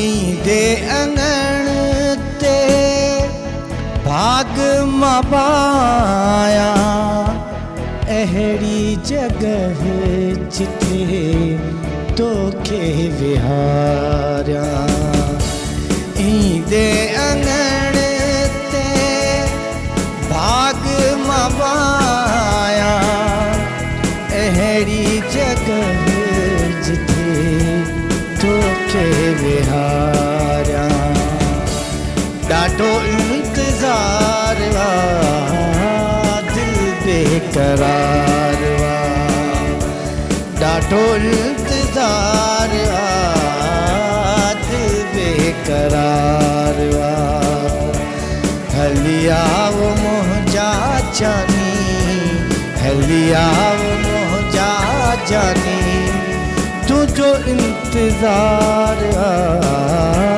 तुझो इंतजार मुझो तो सा प्यार दिल बेकरार मुझो तो सा प्यार दिल बेकरार हलियाव मुझा जानी हलियाव मुझा जानी तुझो इंतजार तुझो इंतजार मुझो तो सा प्यार दिल बेकरार मुझो तो सा प्यार दिल बेकरार थैंक यू सो मच वाह साईं मुंहिंजो तोसां प्यार आहे ऐं हेॾे ब्रेक बि तयारु आहे ओके नाज़रीन ठीक है सही वठूं था नाज़रीन हलंदासीं हिकिड़े नंढे कमर्शियल ब्रेक जी तरफ़ ब्रेक खां पोइ जल्द वापसि था अचूं असां सां गॾु रहिजो सलाम सिंध शहानी है हमन जोड़े पैगाम मुझे सिंध के सलाम सलाम सिंध शहानी है हमन जोड़े पैगाम मुझे सिंध के सलाम सलाम सिंध जी जी नाज़रीन हिकु दफ़ो ॿीहर सिंध टीवी जे ख़ूबसूरत प्रोग्राम सलाम सिंध में तव्हां सभिनी खे मां भली कारती कयां महिमान असां सां गॾु वेठा आहिनि असांजे प्रोग्राम में कॉल करे शामिल थी सघो था उन खां पहिरियां मां अॼु इरशाद तव्हां अख़बार ॿुधायो तव्हां ॿियो कुझु पढ़ी बि कोन था सघो तव्हां अख़बार पढ़ी ॿुधायो मां ॿियो कुझु पढ़ी सघां थो तव्हांजो चहिरो पढ़ी सघां थो तव्हां कावड़े लाइ वॼो हा थोरो तव्हांजूं अखियूं पढ़ी सघां थो त निंड कोन कई आहे जिन में उथा चाहतूं आहिनि इलाही सो बहरहाल अख़बार पढ़ण जे लाइ मूंखे चयो वियो आहे तव्हां अख़बार पढ़ी तव्हां ताईं पहुचायां थो तव्हांजो बि फ़र्ज़ु आहे तव्हां पंहिंजे वॾड़नि खे बुज़ुर्गनि खे जेकी घर में वेठा हूंदा आहिनि सो उन्हनि जी विंदुर जे लाइ अख़बार रोज़ानी डीजल रोज़ानो उन्हनि खे पढ़ी ॿुधाईंदा कयो कराची हैदराबाद सखर मां हिकु ई वक़्तु इहा अख़बार शाया थींदी आहे अॼु आहे ख़ैरनि सां सूमर जो ॾींहुं 21 सेप्टेंबर 2020 ऐं बमुताबिक़ 3 सफ़रुल मुज़फ़र 1442 हिजरी सिफ़ा 8 क़ीमत इन अख़बार जी 20 रुपया आहे सो अख़बार जेका सुपर लीड ख़बर लिखे थी ख़ासि तौर ते साईं इहो रसूल भाई साहिबु तव्हां ॿुधिजो अथई APC हुकूमत ते दॿाअ लाइ किरियल साज़िश करार कंहिंखे इनारो न मिलंदो जेल मुख़ालिफ़ धुर जो मुक़दर आहे वफ़ाक़ी सरकार ऐं वरी जेका लीड ख़बर अख़बार छापी आहे उहा इहा आहे त अपोज़िशन पारां वज़ीर आज़म खां इस्तीफ़ा ऐं नयूं चूंडूं कराइण जो मुतालबो हुकूमत ख़िलाफ़ु अक्टूबर खां तहरीक हलाइण जो ऐलान ऐं नवाज़ शरीफ़ साहिबु चवे थो त असांजो मुक़ाबिलो इमरान ख़ान सां न पर खेसि आणींदड़नि सां आहे ऐं आसिफ़ ज़रदारी साहिबु चवे थो हुकूमत खे कढी मुल्क में हर सूरत में जमहूरियत बहाल कंदासीं आसिफ़ ज़रदारी अपोज़िशन ॿिनि वरनि खां सरकार जो साथ ॾेई रही आहे सिराजुल हक़ साहिबु इहो चवणु आहे ऐं फैसलाबाद वेझो मोटरवे ते कार जो ट्रालर सां टकर हिक ई घर जा 5 भाती फ़ौत ॾुख वारी ख़बर आई आहे ऐं शहीद मीर मुर्तज़ा भुट्टो जे विछोड़े खे 24 साल पूरा वरसी तक़रीबूं रैलियूं ऐं धरणा कलो को ॾींहुं मीर मुर्तज़ा भुट्टे जी यादि जो ॾींहुं हुयो साईं ऐं सिंध में कोरोना वॻे वधीक हिकु मरीज़ फ़ौत 321 नवां केस ज़ाहिर ऐं दुनिया में कोरोना सबबु फ़ौतुनि जो अंगु 9,62,000 खां वधी वियो ऐं ॿियूं जेकी ख़बरूं आहिनि ॾुख वारियूं उहे बि तव्हां ताईं पहुचायूं पर सुबुह तव्हां चवां त ॾुख वारियूं ख़बरूं न पढ़ा शोबिज़ ॾांदो तव्हां ऐं साईं जेको आहे सो मोहरम साईं तव्हांजे लाइ बि हिकिड़ी ख़बर आहे ॾुख वारी त उहा इहा आहे त मुल्क जो नाले वारो रागी अब्दुल्ला पंवर लाॾाणो करे थो मौसीक़ीअ में ऐं जेकी बि म्यूज़िक सां लगाव रखनि था उन्हनि जे लाइ इहा वाक़ई ॾुख वारी ख़बर आहे त अब्दुल्ला पंवर साहिब जा तमामु घणा रिकॉर्ड असां रेडियो पाकिस्तान ते हलाईंदा हुआसीं कुझु अरसे खां बीमारी जे बिस्तरे ते जनाज़े नमाज़ में सिंध फ़नकार वेलफेयर ट्रस्ट जो मरकज़ी चेयरमैन हमीद भुट्टो ऐं ॿिया शरीक थिया ऐं अदाकार मुस्तफ़ा कुरैशी शादीअ जी गोल्डन जुबलीअ में रोई वेठो साईं रोई वेठो साईं ॾुख इन ॻाल्हि जो आहे त कंहिं हुकूमती नुमाइंदे को पैगाम न मोकिलियो कुरैशी साहिबु चए थो मतलब कंहिं विश ई न कयो ॾुख जहिड़ी ॻाल्हि आहे पैगाम मोकिलिया त बाबा हैप्पी बर्थडे हुजे सो मुस्तफ़ा कुरैशी साहिबु सिंध जो वॾो हिकिड़ो आर्टिस्ट पाकिस्तान जो वॾो आर्टिस्ट आउं त सम्झां थो त दुनिया लेवल ते उनखे मञियो वञे थो पाकिस्तान फिल्म इंडस्ट्री जे लेजेंड अदाकार खे असीं था चऊं हैप्पी बर्थडे सर अलाह साईं तव्हांखे तमामु घणी ड्रिगी जमार ॾे ऐं न हैप्पी बर्थडे सर न happy marriage sir money so असां बि जज़्बात में अची विया साईं तव्हां जेको चयो आहे त कंहिं पैगाम न मोकिलियो आहे असां माना जज़्बात में तव्हांखे पैगाम ऐं 1940 में तव्हां पैदा थियो माशाल्लाह मुस्तफ़ा कुरैशी 600 खां वधीक फिल्मुनि में अदाकारी कई आहे ऐं मीरा जे स्टेज ड्रामे दौरान फायरिंग कंदड़ जवाबदार बि गिरफ़्तार थी वियो ऐं भारतीय अदाकारा संजला गिलरानी इस्लाम क़बूल करे वरितो थो, इहा बि ॾाढी सुठी माशाल्लाह, ख़बर माशाल्लाह, सुठी आहे। ऐं वरी ॿी सुठी ख़बर आहे जेका ॾे वासियुनि जे लाइ त कोरोना वैक्सीन तयारु थी वई त सिर्फ़ु 10 मां 1 माण्हूअ खे मिली सघंदी। सुठी ख़बर न आहे इहा, मां सम्झो त कोरोना जी वैक्सीन तयारु थी वई त मां मिली। पाण इहो कुझु सम्झो हुयो सही वैक्सीन सही स्टार्ट थी वई सही सही सही सही क्रिकेट जूं ख़बरूं क्रिकेट जा शाइक़ीन इन अख़बार में पढ़ी सघनि था, रोज़ानी बिल्कुलु। डिजिटल अख़बार ऐं रोज़ानी डिजिटल अख़बार वठंदा रहो पढ़ंदा ऐं रहो। असांखे बि ॿुधाईंदा रहो छा लिखियल आहे इरशाद वांगे। बिल्कुलु बिल्कुलु। रसूल बख्श जना सां मुंहिंजो सवाल आहे, तव्हां पंहिंजे मैगज़ीन जे बारे में छा था ॿुधायो, छा उन में कुझु नई ताज़ी ख़बरूं, कुझु शोबिज़ जे बारे में, कुझु ॿियनि मीडियाज़ जे बारे में? ॾिसो मैगज़ीन में हर शइ मौजूदु हूंदी आहे, जी, शोबिज़ बि, जी। स्पोर्ट्स बि हूंदो आहे, करंट अफेयर बि हूंदो आहे, ऐं गॾोगॾु अदबी जेके मक़सद जीअं पाक टी हाउस आहे लाहौर जो, त उन में कृष्ण चंद्र जहिड़ा अदीब बि वेठा, साधु हुसैन मंटू जहिड़ा वेठा, जो लाहौर में आहे पाक टी हाउस। इहे शहर अदीब जीअं आर्ट्स काउंसिल कराची में वेंदा आहिनि, जीअं हैदराबाद में बि काफ़ी बैठक आहिनि, रेडियो पाकिस्तान बि हैदराबाद प्रेस क्लब बि आहे, कुझु 2-3 होटलूं आहिनि उते वेंदा आहिनि। त उहो माना हीअ माना ईअं सम्झो असांजी मैगज़ीन मुकमल मजमू आहे, तव्हां शोबिज़ वारो पढ़ी सघे थो, अच्छा जेको सियासत में दिलचस्पी आहे, करंट इन में अफेयर्स ॿारनि जे आहिनि, हिसाब सां जेको पढ़ियल न आहे, वग़ैरह आहिनि? ॿारनि जे बि आहिनि, जेको पढ़ियल न आहे उहो पढ़ी सघे थो। शइ आहे। न वो की असांजो दौर माण्हू पढ़ी सघे थो। मुराद इहा आहे त जेको पढ़ियल लिखियल आहे, जो मिज़ाज आहे शोबिज़ जो, स्पोर्ट्स जो आहे, ॿार जी कहाणी ॾिया, नंढो ॿार पढ़ी सघे थो। हाँ अच्छा, इन में वरी कुछ स्टोरीज अहिड़ी बि हूंदियूं आहिनि जेके में तो ख़वातीन जीअं हो तमामु स्टोरीज ॿुधी आहिनि, 3 औरतें 3 कहानियां, अहिड़े टाइप जी स्टोरीज हूंदियूं आहिनि, नंढी नंढी कहानियूं। हिकु ज़रूर अहिड़ी हूंदी आहे, ॿुधाइण अदबी हूंदी आहे, औरत जे हवाले सां हूंदी आहे, ऐं ॿी जीअं मिसाल खणी सुघड़ औरत तव्हां आहे। मैगज़ीन खणी आया आहियो पंहिंजी? हा बिल्कुलु खणी मूंखे आहियां। ज़रूरु ॾेखारिजो, मूंखे ॾिजो बि। हा हा बिल्कुलु ॾींदासीं तव्हांखे, ईशा साहब ॾींदासीं, अज़र जोखिर साहब बि ॾींदासीं, खणी आया आहियूं काफ़ी तइदाद में। अच्छा ॿुधो आहे त एवार्ड तक़रीब करणु वञूं पिया, जेकी सुठा कारकर्दगी ॾेखारींदड़ दोस्त आहिनि, आर्टिस्ट आहिनि, उन्हनि जे लाइ हिकिड़ो सरप्राइज़ आहे इहो तव्हांजो, बसि हीअ खोल करे छॾी आहे इहा। हा शाह साहब ॻाल्हि इहा त 2015 खे कयूं पिया एवार्ड तक़रीब, इवेंट ऑर्गेनाइज़र मां ई मुंहिंजी घरवारी, अच्छा अच्छा ऐं हिकिड़ो मां नथो चवां ऐं तव्हां चई सघो था बरमला त शुक्र अलहमदुलिल्लाह त सिंध कराची पाकिस्तान जो वाहिद कपल गुलशन सिंधू ऐं रसूल चना 2015 के हिमल ताईं असां 9 एवार्ड तकरीब करे चुका आहियूं। अच्छा माशाल्लाह। 2017, 18, 19 में हर साल 2 एवार्ड तकरीब मैडम। म्यूजिकल शो अज़म Pakistani award, the legend personality award तकरीब, म्यूजिकल शो हर साल 2 ते 3 साल कंटिन्यू किया ना असां डबल हैट्रिक मुकम्मल माशाल्लाह माशाल्लाह। कराची मज़े में किया ॻाल्हि कराची में किया ना, हैदराबाद प्रेस क्लब में किया माशाल्लाह। त चवण जो मक़सदु इरशाद साहब त मूंखे का बि सरकारी सतह ते का बि न अथव सपोर्ट, मूंखे ॾिसनि था मीडिया पर्सन तौरु जेकी मुंहिंजी दोस्ती यारी आहे उहो माना फंडिंग कनि था या उहो मुंहिंजी सपोर्ट कनि था, त मां पंहिंजे जेब मां ख़र्च करे लख रुपया प्रोग्राम कयां त मूंखे ॿुधायो त इहा वॾी ॻाल्हि आहे साईं। कल्चर डिपार्टमेंट खे घुरिजे न त मुंहिंजी हेल्प कनि न, सही त बाबा हिकिड़ो अहिड़ो माना कपल आहे, अॼु पंहिंजो सिंधी आहे, कल्चर सां वाबस्ता आहे, अदीब आहे, कालम निगार आहे, मां सहाफ़ी आहियां, कालम निगार आहे, मैगज़ीन एडिटर आहियां, कराची प्रेस क्लब जो अहम हिसो आहे, कराची यूनियन जर्नलिस्ट जो मेंबर आहे, त चवण जो मक़सदु एप्रिशिएट करण वारा कोन अथव। हाणे हालत इहा आहे त तव्हां भई मेरिट ते लहो था न, तव्हांखे कोन ॾिसंदा। हाणे चापलूसी कजे, उहो असां ॿिनि ज़ालमुनि सुबुह ॻाल्हि न आहे, चापलूसी करे वञूं साईं ॾेढ ईअं छो कयूं, असां पंहिंजो हिकिड़ो मयार आहे। हाणे असां एवार्ड तकरीब कयूं, तव्हां ॾिसो त 9 एवार्ड तकरीब माने 574 माण्हू मां एवार्ड ना। अच्छा हुन में अदाकार मुस्तक़िल मुंहिंजो आइडियल आहे, मां घर वेंदो रहंदो, कल्ह बि ॻाल्हि ॿोल थी मुंहिंजी सालगिरह ऐं भाभी साहब ॻाल्हि ॿोल थी रूबीना कुरैशी सां, त पहिरीं मार्च 1992 में मेरा आर्ट काउंसिल हैदराबाद में मां प्रोग्राम कयो, ऐं मुंहिंजे सॾ ते मुंहिंजी दावत ते मुस्तफ़ा कुरैशी अॼु रूबीना कुरैशी किथां लाहौर मां कराची हैदराबाद आहे, हैदराबाद एवार्ड तकरीब कनि, ऐं उन फौज सुमर मरोंग में एवार्ड ॾिनो, बीजल सिंधी ॾिनो, मुस्तफ़ा कुरैशी, नुरदा शाह खे, फौज सुमर मुस्तफ़ा कुरैशी। ॾिसो तव्हां हिकिड़ो असांजो हिकिड़ो तव्हांजी हिकिड़ी फ़हिरिस्त ॾाढी ज़बरदस्त ॿुधाई आहे तव्हां। 574 एवार्ड ॾिना आहिनि, ऐं तलतुसन ॾिनो आहे साहिल आज़ाद, यकीन को बि कल्चर डिपार्टमेंट न ॾिसंदो हुउसि, मां हिनखे सदारत कराई। अच्छा 2016 में घरवारी किताब पहिरियों अज़ल खां सफ़र में, त उहो हुनजी मां सदारत कंहिं करे साहिल आज़ाद साहब खे एवार्ड बि ॾिनो हुउसीं, ऐं प्लस में डिप्टी स्पीकर राजा टवाना उहो चीफ गेस्ट हुई, त मूंखे ॾिसी करे ज़ाहिर ॻाल्हि मां इहो कमकार कंदो हिन करे त हाणे मूंखे एप्रिशिएट पंहिंजो सिंध कल्चर डिपार्टमेंट कोन थो करे जेके करणु घुरिजे, ऐं हक़ीक़ी जेके माण्हू अथव उन कोन था कनि। हाणे एतिरे क़दुरु जो अज़र जोखिर साहब असां एवार्ड ॾिनो, काफ़ी माण्हू ॾिनो आहे, ऐं इहे सभु मेरिट ते एवार्ड ॾिना।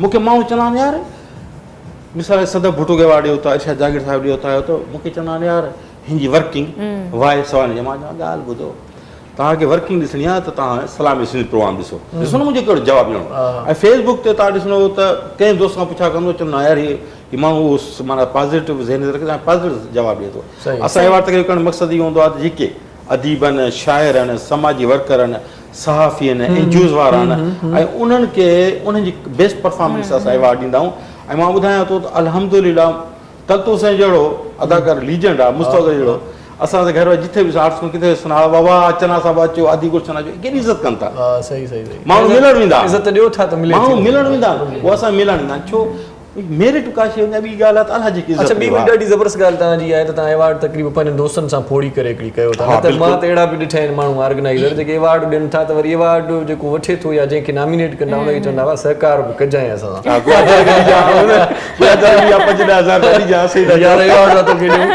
सुबुह हाणे सहकार करे एवॉर्ड बि वठनि था पोइ उन्हनि खे बि छा चइजे न इहो न कराईंदड़नि खे बि छा चइजे माज़रत सां इन रवायतनि खे मां टोड़ियो आहे हा हा ये समझे मैं बागी हूँ मां बागी आहियां सही सही यार इरशाद जागीरानी साहब कम आहे अज़हर जोखी साहब जो कम आहे तलतो हुसैन जो कम आहे मुस्तफ़ा कुरैशी साहब जो कम आहे अदी रुबीना कुरैशी जो कम आहे अदी नूरला शाह ॾिनो आहे उन जो कम आहे सुल्तान सिद्दीकी एवॉर्ड उन जो कम आहे असां तलतो हुसैन कम आहे घणी ॾाढी भली भेटा ॾिजे हाणे ॻाल्हि इहा त असां अनवर शाह आहे वॾो राइटर आहे उन खां असां वॾी असां उन चयो यार साईं कुझु ॾह अजरत खणी अची जा साईं 5000 कंहिंखे दोस्त खे चइजा त मूंखे इहो ॿुधायो त उहो ऑर्गेनाइज़र कोन थो पैदागीर पैदागीर काफ़ी अथव कहिड़े एवॉर्ड खां बस भली हा त पोइ जॾहिं असां सदर भुट्टो मोहतरमा खे कयूं था नॉमिनेट एवॉर्ड वठंदे तव्हां वठंदा अचो असांखे ख़ुशी थींदी तव्हां अचण असांजे लाइ इज़त अफ़ज़ाई जो वॾो मिसाल आहे त चवण मक़सदु इहो त तव्हां वठणु ईंदो तव्हां ख़ुशी महसूसु थींदी तव्हां ज़मीन मलाब न कंदो तव्हां 5-10,000 तव्हां मूंखे इहो ॿुधायो पोइ तव्हां एतिरो ख़र्च जो कंदा आहियो त पोइ तव्हांखे किथां मतिलबु मिलंदो आहे हा तमामु अहम सुवाल आहे ऐं मां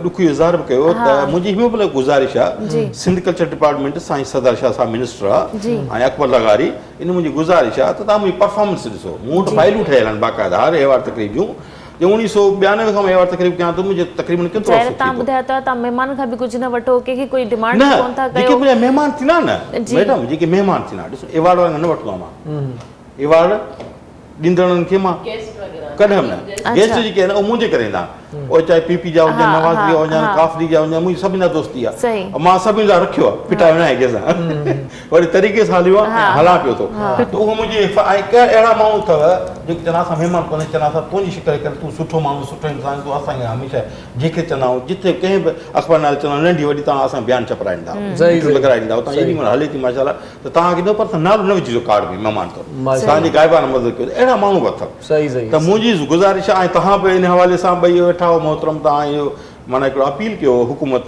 सिंध खे साईं मुराद अली शाह सीएम आहे साईं बिलाल भुट्टो ज़रदारी असांखे प्रोजेक्शन ॾियनि असांखे प्रोमोट कनि साईं तव्हांजो आवाज़ सॼी माना जेको आहे सिंध सां गॾु सॼो पाकिस्तान सॼी दुनिया इहे सभु मिनिस्टर सभु ॿुधंदा हिकु खुलियल प्लेटफॉर्म असांखे ॾिसो न असां प्रमोशन ॾींदा त असां हिकिड़ो ॿियो छा कंदासीं ख़बर अथव असां कंदासीं पाकिस्तान हीरो एवॉर्ड हिकु साल उन साल कंदासीं सिंध हीरो एवॉर्ड ॾिसो न हाणे जे असां कयूं पिया था नवे the legendary personality of Pakistan award त जेकी असां एनजीओ आहे त पर्सनैलिटी जेकी असांजी लीजेंडरी उहा कायदे मोहम्मद अली जिन्ना आहे लेकिन मुंहिंजो चवणु आहे ऐं तव्हां पाण एप्रिशिएट कंदो त जेके ज़िंदगी हज़ारे शोभा आहे न उनमें सभु लीजेंड आहिनि मुंहिंजी घरवारी शाइरी हवाले सां लीजेंड आहे शाइरी हवाले सां होस्टिंग वाला अवां लीजेंड हो सदर भुट्टो अवाम लीजेंड हो मां साहब अवाम लीजेंड आहे इम्तियाज़ फरहानी भी कराई प्रेस सदर वो भी लीजेंड आहे सही अज़हर जोखी साहब भी लीड आहे चवण मक़सदु मुस्तफ़ा कुरैशी लीजेंड आहे तलतुस लीजेंड आहे ये शोभान हज़ारे तव्हां असां ॾिसणो असांखे ॾिसणो पवंदो त जेको माण्हू वर्क करे थो जेको कमु थो करे जेको काविशूं थो करे एॾो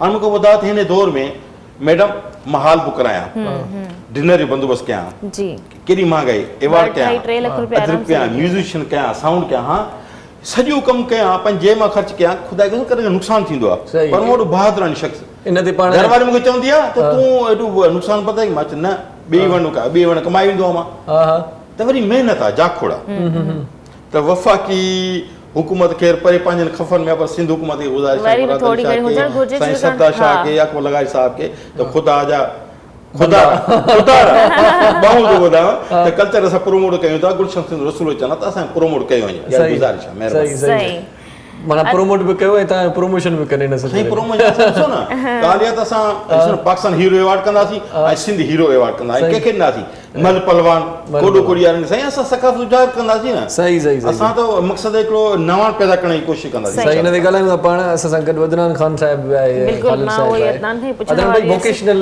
ट्रेनिंग के हवाले से बात कर रहे थे, तो खवातीन के लिए किस तरह का ये प्रोग्राम है, वो किस तरह से रन हो रहा है, या एक्टिव है प्रोग्राम, या अभी सोच रहे हैं आप? नहीं, इसमें हमारा हैदराबाद की साइड पे चल रहा है। अच्छा, उसमें ये है कि सिलाई मशीनें हैं, ठीक है, और जरी का जो काम होता है, हाँ, जरी का काम जी, बहुत औरतें और ये घर पे आराम से बना कर लेते, सकती हैं, बना तो उनको लेते, घर उसकी पे। ट्रेनिंग दी जाती है। और साथ में जो बिल्कुल पढ़ी लिखी नहीं है, उनको थोड़ा एटलीस्ट इतना पढ़ाया जाता है कि वो आगे जाके अपने बच्चों की थोड़ी हेल्प कर सके, क्योंकि हमारे यहाँ जो है ना तालीम पे बिल्कुल फोकस नहीं है। हम लोग ये समझते हैं कि बस किसी भी तरह से कमा लेगा इंसान, कमाना कुछ नहीं होता, इंसान बनना होता है। आपने जब तक आपके पास एजुकेशन नहीं होगी, आप आगे की जनरेशन को नहीं खड़ा कर सकते। अगर अभी अगर हम यहाँ पे इस एजुकेशन पे काम शुरू करें ना, तो अगले 20 साल बाद हमें जो है ना उसका फल मिलना शुरू होगा। सही। तो 70 साल से किसी ने भी जो है ना, बातें बहुत है हमारे यहाँ, सिर्फ ये है ब्लेम गेम पे हम पड़े रहते हैं। कोई अपनी रिस्पॉन्सिबिलिटी नहीं उठाएगा, ब्लेम गेम पे लगे रहेंगे। आपने ये कर दिया, हम भी काम करते हैं ना, तो हर कोई ब्लेम कर रहा होता है। ठीक है, एनजीओज के इस्तेमाल भी गलत हुआ है, मादी में लोगों ने उसको अपने मकसद के लिए भी यूज़ किया है, लेकिन ऐसा नहीं है कि हर कोई ऐसा है। ठीक है, आपको ट्रस्ट करना पड़ेगा, आपने उनके बैक पे आना पड़ेगा कि भाई हमारी, अब मैं नहीं करूँगा, कोई और भी नहीं करेगा। सही। ठीक है, नहीं मेरा मुल्क है, मुझे ही करना है। सही, जबरदस्त, ये मेरा मुल्क है, मुझे ही करना है सब कुछ। तो यहाँ पर आपको इजाजत देते हैं क्योंकि आपको कहीं जाना है शायद। जी। और अगर आप कोई मैसेज देना चाहते हैं अपने व्यूअर्स को तो दे बस सकते हैं। यही मैसेज है कि एजुकेशन की तरफ आए, ठीक है ना, और इंसानियत की तरफ आए। ब्लेम गेम से निकलें, एक दूसरे पे जो है ना इल्ज़ाम तराशी है, वो पॉलिटिक्स में भी यही है, आजकल ऑफिस में यही है, हर जगह यही है, ब्लेम गेम। अपने आपके पास जो अल्लाह ने सलाहियत दी है, सही, उसको लेके आगे सही सही। ॿियो महिमान असांखे जॉइन कंदो अदनान खां पोइ, नंढी साई वठूं था पहिरियां। जी बहुत शुक्रिया अदनान भाई, एक बार thank you so much, thank you. नाज़रीन, हलंदासीं हिकिड़े नंढड़े कमर्शियल ब्रेक जी तरफ़। ब्रेक खां पोइ जल्द वापसि था अचूं। We will be right back after this break and सलाम से। खुशहाली है अमन जोड़े पैगाम, मुझे सिंध के सलाम सलाम सुन। खुशहाली है अमन जोड़े पैगाम, मुझे सिंध के सलाम सलाम सुन। सलाम सिंध में हिकु भेरो वरी तव्हांखे भलीकार चऊं था, ख़ुशि आमदीद। ऐं तव्हां थोरी देरि पहिरियां चयो त अख़बार पढ़ो, हाणे मां मैगज़ीन थो पढ़ां। हाँ बिल्कुलु। अॼुकल्ह मां बाक़ाइदा इहे हर शइ पढ़ां थो पियो, माशाअल्लाह। दीवारुनि ते लिखियल जेके शयूं आहिनि, ट्रकुनि जे पोयां जेके शहर रिक्शे जे पोयां इलाही मुंहिंजे कम फ़ासिला जी आहे। फ़ासिला रखे मां Dangerous। अज़्म पाकिस्तान मैगज़ीन मुंहिंजे हथ में आहे, ऐं हिन मैगज़ीन जी जेका ख़ासियत आहे न, उहा ख़ासियत हिकिड़ी मूंखे ॾाढी वणे थी, त उर्दू सिंधी ॿिन्ही ॿोलियुनि में आहे। जी। माना उर्दू अंग्रेज़ी में बि आहे, उर्दू सिंधी अंग्रेज़ी टिनी ॿोलियुनि में आहे। बिल्कुलु। सो जेकी बि ॿोलियूं ॻाल्हाईंदड़ आहिनि, ख़ासि तौर ते उर्दू ॻाल्हाईंदड़, उर्दू पढ़ी सघे थो, सिंधी ॻाल्हाईंदड़ सिंधी पढ़ी सघे थो, अंग्रेज़ी जेके सम्झ में अचे थी अंग्रेज़ी भी पढ़ी सघे, उहो अंग्रेज़ी पढ़ी सघे थो। हीअ जेको मैगज़ीन आहे उहो रसूल बख्श चना साहिबु ऐं उनजो एडिटर आहे, ऐं चीफ एडिटर उन्हनि जी मोहतरमा जेका घरवारी आहे, उन्हनि जी गुलशन सिंधू रसूल बि हिन में लिखियलु आहे। ॿई टई माना नाला अची विया हिन में। सो ॾाढी सुठी ॻाल्हि आहे त आगाज़ नाते रसूल मक़बूल सां आहे, ऐं करबला जी शहीदनि खे ख़राज पेश आहे। सियासत जूं कुझु ख़बरूं बि आहिनि, कुझु जेकी ब्यूरोक्रेट्स आहिनि, सियासतदान आहिनि, उन्हनि जा इंटरव्यूज़ बि आहिनि, ऐं नंढियूं नंढियूं कहाणियूं बि आहिनि, कुझु लेडीज़ ते लिखियल आहिनि, जशन आज़ादी मुबारक जे बारे में लिखियल आहे। जी जी जी जी जी जी जी सही सही। इन ते पाण ॻाल्हायूं था। नओं महिमान बि असांजे प्रोग्राम में आयो आहे हिन वक़्त में। ज़रूरु करंदासीं। बिल्कुलु। आसिफ जिलानी। हाँ जी, प्रोजेक्ट मैनेजर आहिनि Mehran project welfare trust manager जा। मेरान आसिफ भाई, वेलफेयर। आपको खुशामदीद, बहुत शुक्रिया आप हमारे प्रोग्राम में तशरीफ़ लाए। सो आसिफ भाउ खां ॻाल्हाइण खां पहिरियां मैगज़ीन मुंहिंजे हथ में आहे, त मैगज़ीन जो अॼुकल्ह आहे मार्केट आहे? मार्केट न आहे, पर ही शौक़ु आहे, जुनून आहे, यस। ऐं यकीन करो लॉस आहे। इहे न लॉस त आहे, पर हिन जी पढ़ण जो मज़ो ई पंहिंजो आहे। हा, इहा ॻाल्हि आहे त सॼो महीनो तव्हांजे हिन जो ड्राइंग अजीब टेबल हिकिड़ो पियो आहे, टेस्ट, हिकिड़ो तव्हांजे स्वाद आहे। घर में पियो आहे, माण्हू पढ़ी सघे थो। ॿिया अख़बार आई पढ़ी, ॿिए ॾींहुं वरी पुराणी थी वई। वई, पर हे मैगज़ीन जो हिकिड़ो पंहिंजो सुकून सां वेही माण्हू ॿ पन्ना बि पढ़े न, हिकिड़ो चार मां हिकिड़ो मतिलबु अजीब ई टेस्ट लॻे, लॻो था फ्रूट थो खाए, माण्हू जे अंदरि कुवत ऐं एनर्जी ईंदी रहंदी आहे। मूंखे त एतिरा सुठो लॻंदो आहे मैगज़ीन्स पढ़णु। न, पर इनजी ही मैगज़ीन जेके आहिनि इहे अॻे हूंदा सफ़र जा साथी, सही आहे। हाणे वरी इंटरनेट आहे त मोबाइल अची विया असल में आहिनि। ॾिसो हाणे एडिटर माना हिकु एडिटिंग करण वारो। जी जी तव्हां मैगज़ीन में सुपर लीड ॾिसो त 5000 साल आहे, तहज़ीब निगाहबान सिंधी ज़बान। सही सही।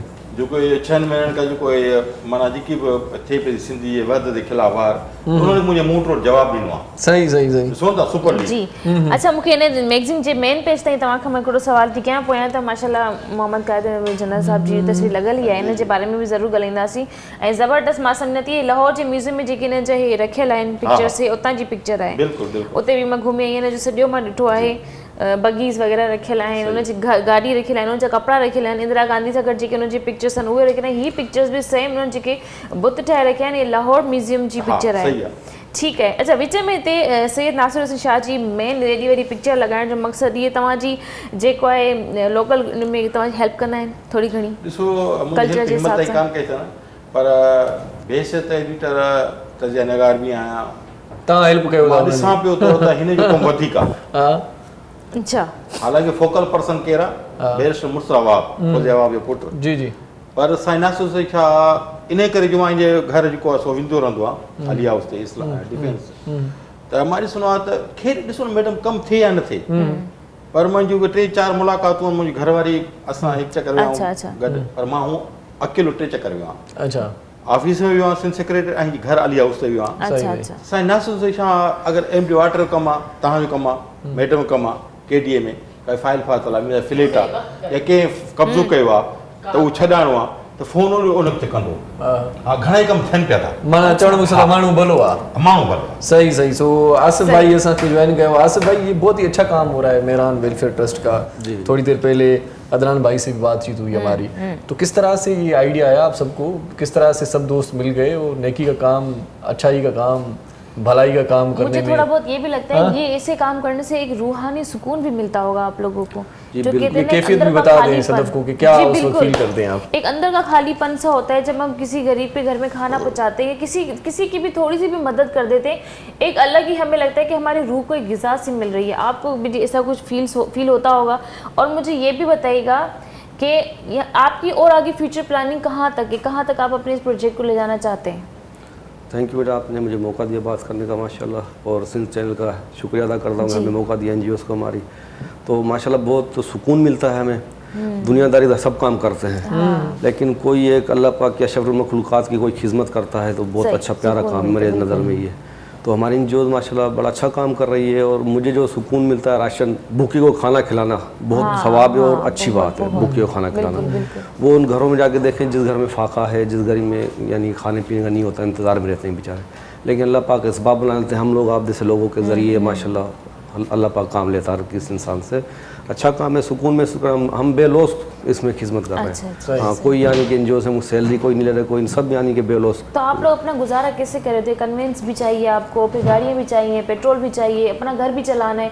अगर आप लोग बाहर लोगों की मेहनतों में खिदमतों में लग जाएंगे तो पीछे फैमिली आप लोगों की अपनी भी तो होंगी ना उनको किस तरीके से मैनेज करते हैं बस थोड़ा बहुत टाइम फैमिली के भी निकालते हैं और नए काम के लिए भी निकालते हैं जो माशाल्लाह अल्लाह ने इतना दिया है कि हम लोग अल्लाह की राह में निकल रहे हैं और अगर किसी लोगों को आप लोगों की हेल्प की ज़रूरत हो या कोई औरत है या कोई जेंट्स है उसको आपकी मदद की ज़रूरत पड़ जाती है अक्सर आप देखते हैं कि छोटे इलाकों में जो है औरतों पर बड़े जुल्म तारियाँ हो रही होती हैं अगर आप लोगों की हेल्प चाहिए हो आप लोगों को कॉल करके बुलाना हो तो कोई उसका नंबर वगैरह कोई ईमेल एड्रेस कुछ तो होगा ना जी वेबसाइट है आप मुझे वेबसाइट शो करवा दें नंबर है कॉन्टैक्ट हर चीज़ है माशाल्लाह अच्छा पेज है हमारा आपको याद नहीं है नंबर नहीं नंबर आप हमारे सेल नंबर हैं सब पे लगे हुए cell number personal cell number दिए हुए हमने बता देता हूँ जी बता दें 941 और 033572283 नंबर बताने का मकसद पूछने का सिर्फ ये है कि अगर कोई आप लोगों से कांटेक्ट करना चाहे या हो सकता है कि ये जरूरी नहीं कि लेने के हिसाब से हो सकता है कोई चाहे कि हम आपका डोनेशन के लिए भी हेल्प कर रहे हैं डोनेशन के लिए या कोई हमें ये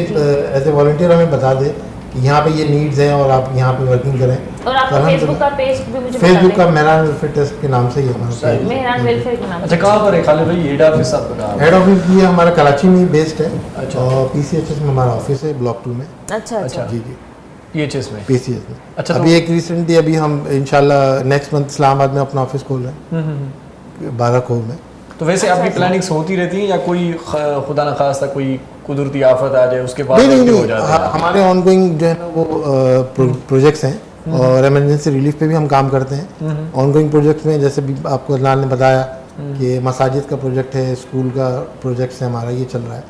स्कूल के हम 2 प्रोजेक्ट करते हैं, एक तो रेनोवेट करते हैं, दूसरा न्यू बिल्ड करते हैं। अच्छा अच्छा जी सही तो सही रेनोवेट जो है हम कश्मीर में भी काम कर रहे हैं, स्कूल पे बाग का एरिया है, मीरपुर आज़ाद कश्मीर, वहाँ पे भी काम कर रहे हैं। सही सही सही और स्कूल जो गुफ्तगू तो हलंदी रहंदी। गुलशन सिंधू जी मूंखे कोई खूबसूरत शायरी ॿुधायो। अच्छा सफ़ाई हाँ बिल्कुल मां चो लाइ ब्रेक वठणो आहे छा मतलब जॾहिं मां तव्हांखे ईअं चवंदा ब्रेक कीअं रहंदा हिकिड़ी शायरी ॿुधायो। स्टाइल आहे चईने इरशाद मां चो त लॻे थो ब्रेक कुल सिंध मुशाइरी इवेंट ऑर्गेनाइजर होते हैं कुल सिंध मुशाइरे ते पाण ॻाल्हायूं पहिरियां फरमाइश नहीं ब्रेक जो टाइम तो न ब्रेक नथा वठूं तव्हां शायरी ॿुधायो ईअं सफ़ा ईअं उमेदुनि ते पूरो लहंदासीं जी जी कयां थी जी हा कोरोना ते ई आहे पोएट्री है जी छो त जीअं अॼुकल्ह हले पई वबा, अलाह सभु कंहिंखे महफ़ूज़ रखे। जी नज़म नेठ जीवन बहार थींदो, वाह नेठ जीवन बहार थींदो, नेठ जीवन बहार थींदो, वबा कोरोना जी नेठ थींदी ख़तम, आमीन। वबा कोरोना जी नेठ थींदी ख़तम, नित नई राह का जुड़ंदी, जी नित नई राह का जुड़ंदी, हर तरफ़ हूंदियूं साॻियूं मोहबतूं, वाह साॻियूं महफ़िलूं, वाह सही साॻिया मुरकंदड़ मारू, इंशाल्लाह। वाह वाह हर मुख ते रौनक बहाल थींदी, बिल्कुल रब खे नेठ रहम ईंदो, वाह नेठ त जीवन बहार थींदो। वाह इंशाल्लाह। वाह हवाऊं खणी नओं पैगाम ईंदियूं, हवाऊं खणी नओं पैगाम ईंदियूं, गुलाब टिड़ंदा पंखड़ियूं मुरकंदियूं, बिल्कुल लाट जलंदी जोत जलंदी लाट थींदियूं, वाह वाह थींदियूं ख़ताऊं सभई माफ़, इंशाल्लाह। रब जो नेठ करम थींदो, वाह बेखौफ़ो ख़तर हर बशर घुमंदो, वाह आमीन। हर हिकु चेहरो जरकी पवंदो, नेठ त जीवन बहार थींदो, ज़रूर रब खे नेठ रहम ईंदो, नेठ त जीवन बहार। वाह माशाल्लाह ज़बरदस्त। हाणे भला असां ब्रेक वठूं हाणे हाणे शायरी में दुआ भी थी वई ऐं हिकिड़ी सुठी ॻाल्हि भी थी वई। इन ते शायरी ते मां गुफ्तगू वापसि ब्रेक खां वापसि अची ज़रूरु कंदसि। नाज़रीन हलंदासीं हिकिड़े नंढड़े कमर्शियल ब्रेक जी तरफ़। लॻे थो कंहिंखे सवाल न करिणो तॾहिं इन ते असांजे प्रोग्राम खां कॉल शामिल न थी, पर ख़ैर हूंदो आहे। हलंदासीं कमर्शियल ब्रेक जी असां तरफ़, पाण कॾहिं कॾहिं न कंदा आहियूं, प्रोग्राम एॾो सुठो हूंदो न आहे बि शामिल कंदा पाण न आहियूं वठंदा जी। आहियूं। ठीकु है नाज़रीन हलंदासीं कमर्शियल ब्रेक जी तरफ़। ब्रेक खां पोइ जल्द वापसि था अचूं, असां सां गॾु रहिजो। सलाम से खुशहाली है अमन जोड़े पैगाम, मुझे सिंध के सलाम सलाम सुन। खुशहाली है अमन जोड़े पैगाम, मुझे सिंध के सलाम सलाम सुन। जी भलीकार चऊं था तव्हांखे पंहिंजो प्रोग्राम सलाम सिंध में ऐं अटेंशन तव्हां जेकी पोइ राकास घुमी वियो न ईअं माना ईअं बिल्कुल जेको पोयां जेको ॾिठो वञे फिरौन जे दौर में जेकी हिकिड़ी वबा आई हुई, ए टिडियूं ये जेके क़ुरान पाक में असां इहे शयूं पढ़ंदा रहंदा आहियूं, इहे मेंढक आया ॾेॾर आया, टिडियूं आयूं, उन वक़्तु इहा हिकिड़ी अहिड़ी का वबा हुई जॾहिं असांखे हुकुम थियो हुयो त तव्हां जो कई क़ुर्बानी जो गोश्त जानवर कटियो ऐं उनजी जेको ब्लड आहे पंहिंजे दरवाज़े ते लॻायो, त इहा तव्हांजी वबा इहा मलकनि मौत तव्हांजे घरनि में दाख़िल कोन थींदी।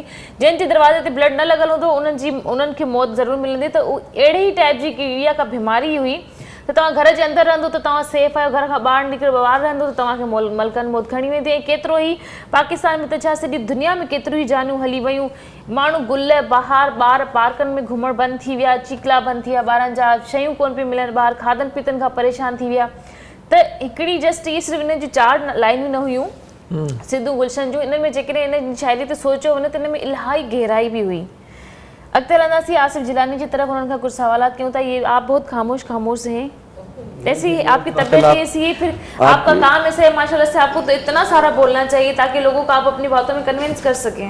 नहीं माशाल्लाह आपकी गुफ्तगू सुन रही थी, मैं चल रही थी, मैं सुन रहा था माशाल्लाह, उसमें मज़ा आ रहा था मुझे। शायरी मैडम बता रही हैं, सुन रही अच्छी शायरी की, और आप लोग भी माशाल्लाह अच्छा जो कर लेते हैं, हमें साथ लेते हैं। शुरू में अच्छा जो किया था आपने, बढ़िया किया।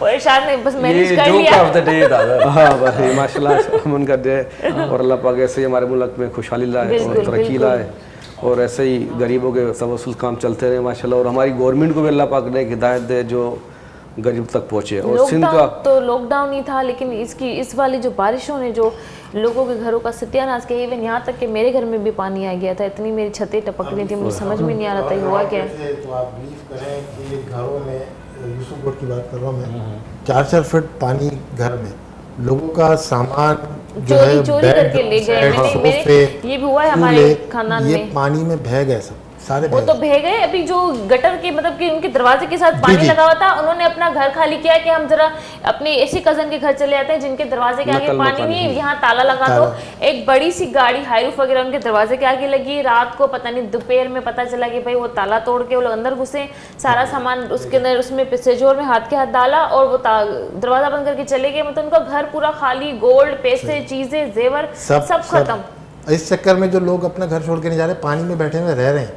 कि हमारे घर में जो बचा बचा चोरी वो ना ना हो चला जाए। जाए। लेकिन मैं ये समझती हूँ कि लोगों को, पास पड़ोस वालों को तो थोड़ा ऑब्जर्व करना चाहिए कि ये जो घर में रह रहे हैं ये वो लोग नहीं हैं, ये पता नहीं कौन आगे यहाँ से इनका सामान लेके जा रहे हैं, या फिर वो ये समझ रहे होंगे कि पानी इतना ऊंचा हुआ है शायद ये लोग यहाँ से शिफ्ट होके जा रहे हैं। वो खुद अपनी परेशानी में ना, जो आस पड़ोस में वो खुद अपनी परेशानी में बेचारे, वो अपने आप को बचा रहे हैं, वो दूसरा अपने आप को बचा रहे हैं। इस टाइम अब आप ये जो करें, इस टाइम जो बारिश हुई देखिए बारिश जब हुई तो नॉर्मली हम ऑब्जर्व करते हैं, समझते हैं कि पानी आ जाएगा तो वो दरवाजे से आएगा ना। जी बिल्कुल, जाहिर सी बात है, से पानी आएगा। खिड़कियों से।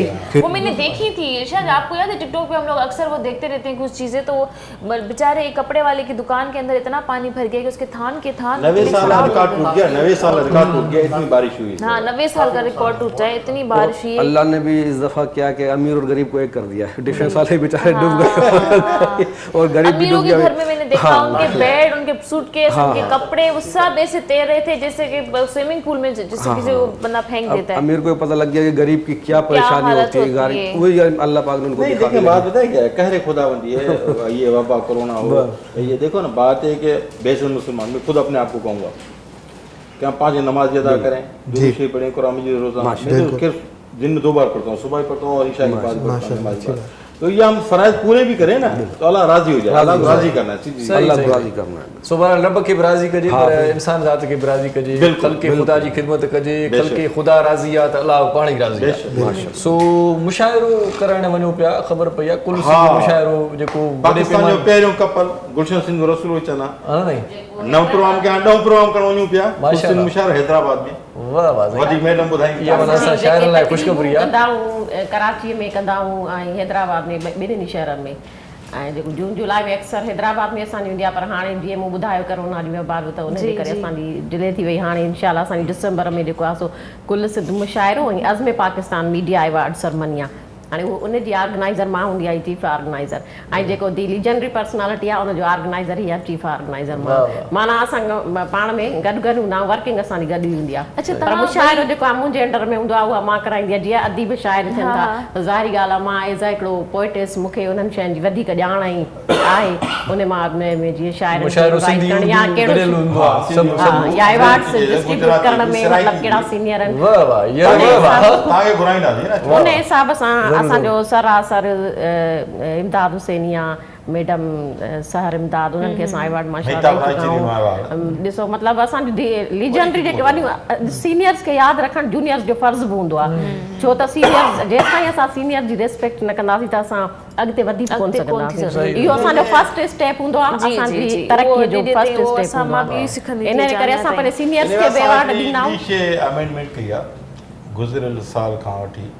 15 दिसंबर 2019 में जेको असांजो नासिर हुसैन शाह साहिब तहसील लॻी पई आहे। जी जी जी असांजी चीफ गेस्ट ऐं सदारत कई आपा मेहताब राज जी, मुंहिंजे करे कॾहिं किथे घटि वेंदी आहे पर मुंहिंजे करे आई। सदारत कई मेंबर सूबे असेंबली आहे, इमदाद सर इमदाद ऐं तो सभिनी खे असां अवार्ड ॾिनासीं। त असां उन में ॿिनि असां हज़ार मुड़ुस हिकिड़ो माना डिसीशन वरितोसीं त असां जेके मरहूम आहिनि मैडम उहे लीजेंड आहिनि। शेख आयद अवार्ड मोहन सायास गिनोसीं, उस्ताद बुखारी अवार्ड उनजो पुटु वरितो अल्ताफ़ शाह जी ठीकु आहे सर, ताजल बेवसी उनजो पुटु सलीम ताज अवार्ड वरितो। वरी माना जेका लीजेंड असांजो हाणे हैदराबाद में कयूं पिया डिसंबर 2020 में असां ॿिन्ही मुशावरत आहे, डॉक्टर नबी बख्श खान बलोच खे अवार्ड ॾियूं पिया। एतिरी मसरूफ़ियत खां पोइ तव्हां जॾहिं घर तव्हांजो पोयां केरु कीअं संभाले, कीअं मतिलबु तव्हां पंहिंजे घर खे मैनेज था कयो? जॾहिं ॿारनि खे बि टाइम ॾियणो हूंदो हूंदो, कीअं था मैनेज कयो वक़्त खे? इहो तव्हां अहिड़ो सवाल कयो जो कोन दुख ते रख पे हाथ रख दिया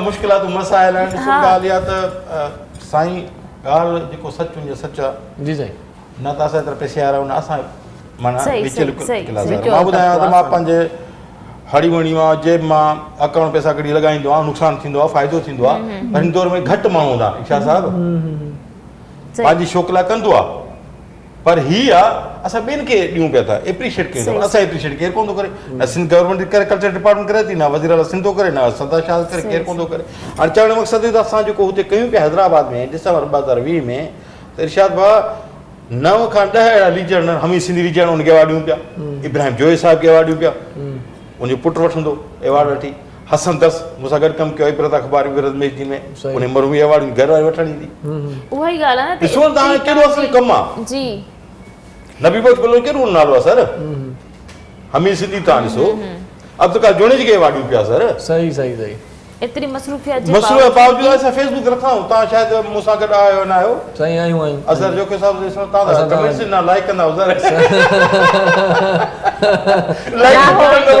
इहो पोस्ट रखंदा आहिनि त इहो छा लाइक कयो लाइक ते छा पैसा लॻनि था त उहो कमु त न आहे लाइक ते पैसा था लॻनि न लाइक बसि माण्हू कुझु जॉब कंदा आहिनि तव्हां पंहिंजी फैमिली लाइ कीअं टाइम था कढो एतिरी मसरूफ़ जे बावजूद सही सही सही सही अच्छा गुलशन सिंधु साहिबा हाणे आख़िर में मूंखे इहो ॿुधायो त का अहिड़ी शाइरी बि आहे जेका साईं रसूल बख्श चनान साहिब ते कई हुजेव उहा बि त ॿुधायो न असांखे घणे क़दुरु मुंहिंजी शाइरी मुआशरती आहे माना हूअं ख़ासि मां ख़ासि कूड़ चवणा त मां ख़ासि कई आहे बाक़ी बेसिकली हर मौज़ूअ ते शाइरी आहे तव्हां ते का शाइरी आहे का त उनी मोहबत ते का अहिड़ी हा मोहबत ते बि का मुंहिंजी का सुठी शइ उन जे चई छॾी ॿ टे लाइनूं जी साईं का माना जवानी का यादि कयो ख़ूबसूरती यादि कयो शादी जंहिं महिल थी हुई त का ख़ूबसूरत शाइरी ॿुधायो आख़िर में प्रोग्राम में लम्हा पूरा थियण वारा आहिनि वरी बि मुंहिंजी शाइरी मुआशरती आहे वाह वाह वाह वाह तव्हांजो इश्क सिंधु साईं माशाल्लाह माशाल्लाह इहा न भली ॻाल्हि जी मूंखे जेको आहे सो घणो इहो हूंदो आहे त असां उहे मसइला उजागर कयूं जेके सभिनी जा हुजनि सिर्फ़ु असांजा न जी हुजनि जी त उनजे करे हलंदा छो रहनि था मलालनि जे पोयां वाह वाह वाह हलंदा छो रहनि था मलालनि जे पोयां अणॼातल किन ॼण त सवालनि जे पोयां हलंदा छो रहनि था मलालनि जे पोयां अणॼातल किन ॼण त सवालनि जे पोयां जिन जी न मिलंदी का ताबीर आहे जिन जी न मिलंदी का ताबीर आहे छो हलंदुनि ख्वाब ख़यालनि जे पोयां सिखणो अथई त ख़ुदि मां ई सिख तूं वाह सिखणो अथई त ख़ुदि मां ई सिख तूं कुझु न रखियो आहे मिसालनि जे पोयां कुझु न आहे धोखो आहे फरेब आहे रोशनी अजायो डुकूं था उजालनि जी वाह वाह वाह वाह वाह वाह वाह साईं वाह वाह मज़ो अची वियो शाइरी ॿुधी थी पर मूंखे हिकिड़ो ॾुख बि आहे उहो इहो आहे त असां शाइरनि ख़ासि तौर ते जेका औरत ते शाइरी कई आहे उनजे हुस्न ते शाइरी कई आहे उनजी अखियुनि ते उनजे वारनि ते उनजी ख़ूबसूरतीअ ते सॼो बयानु कयो आहे असां का बि औरत शाइर अहिड़ी न आहे जेका मर्द शाइर जे शहपरनि ते का शाइरी करे को वारनि ते का शाइरी करे को हलण ते को ॾिसण ते शाइरी करे ॾुख आहे ॾाढो इहो तो बहरहाल इहो तव्हांजो ॾुख ख़तमु करे छॾींदी वक़्तु जॾहिं नेक्स्ट अचो न हिनजी मुछनि ते हिनजे वारनि ते हिनजी लेशिस ते हिकिड़ी शाइरी ज़रूरु करे अचिजो खिल भोगे सां जेको प्रोग्राम पंहिंजे पुॼाणी ते पहुचे थो मुअज़्ज़ज़ सभिनी महिरबानी जी वॾी महिरबानी बहुत शुक्रिया आसिफ भाई और ख़ालिद भाई आपका भी साईं रसूल बख्श साहब का ग़लती कई हुजे त माफ़ कजो ऐं खिल भोगे कंदा रहंदा अदी गुलशन तव्हांजी वॾी महिरबानी अदा साईं मोहरम नाज़ तव्हांजा लख थोरा वेंदे वेंदे को अहिड़ो कलाम ॿुधायो जो दिलि न चवे कंहिंजी बि पर त चैनल जेकॾहिं मां मटाए तव्हांखे पंहिंजी फरमाइश कयां त तव्हां पूरी करे सघंदव इंशाल्लाह ज़रूर मां तव्हांजो हिकिड़ो उहो गानो अगेन ॿुधणु चाहींदसि सुहिणी वारो जी जी बिल्कुलु मूंखे उहो ॿुधायो तव्हां लास्ट में गानो मूंखे इलाही पसंदि आहे हींअर हिकिड़ो लाइनअप थियल आहे सुभाणे चलो ठीकु आहे सुभाणे डन सुभाणे एंट्री तव्हांजो उतां स्टार्ट इंशाल्लाह करींदमि ज़रूर ज़रूर जी जी त पोइ मोकिलायो हाणे भला जी नाज़रीन हाणे असांजे प्रोग्राम जो वक़्तु पंहिंजी पुॼाणी ते पहुची वियो इंशाल्लाह वरी तव्हां सां गॾु ज़रूरु हाज़िर हूंदासीं सुभाणे तव्हांजी खोड़ से दुआऊं सां गॾु बि असांजे लाइ दुआ कजो असां जीअं ख़ैरियत सां गॾु तव्हांजे शो जी पहुता आहियूं तव्हां सां सॼी गुफ़्तगू थी आहे इंशाल्लाह सुभाणे बि वरी तव्हांजी ख़िदमत में हाज़िर थियूं तेसि ताईं पंहिंजे घर वारनि जो जेके तव्हां सां मुहबत कनि था जिन सां तव्हां मुहबत कंदा आहियो ख़ासि करे उन्हनि सभिनि जो खोड़ सारो ख़्यालु रखो जेके तव्हां सां नाराज़ आहिनि उन्हनि खे अॼु जे ॾींहुं उहे सॉरी करे मनाए वठो छो जे करे बिलावल भुट्टो जी बर्थडे बि आहे जी नाज़रीन प्रोग्राम जो वक़्तु पंहिंजी पुॼाणी ते पहुची वियो इंशाल्लाह सुभाणे वरी हाज़िर हूंदसि तेसि ताईं पंहिंजी होस्ट सदफ़ भुट्टो ऐं इरशाद जागीरानी खे इजाज़त ॾींदा जी लतीफ़ जी मिठी ॿोली सदाईं गॾु अला वाही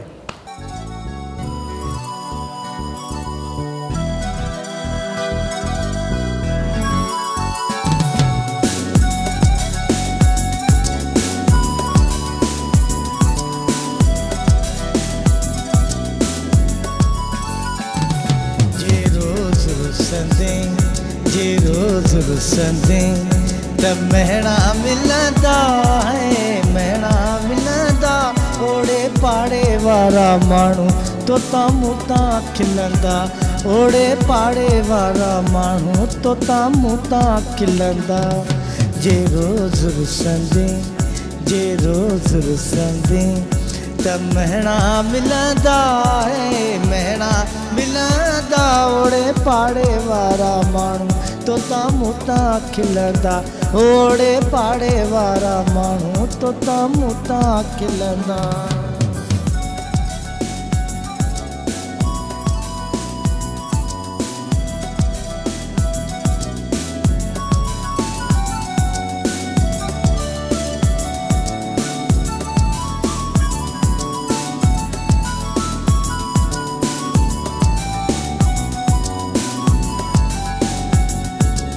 थोड़ी घड़ी गाल तान रुस जानी है रुस जानी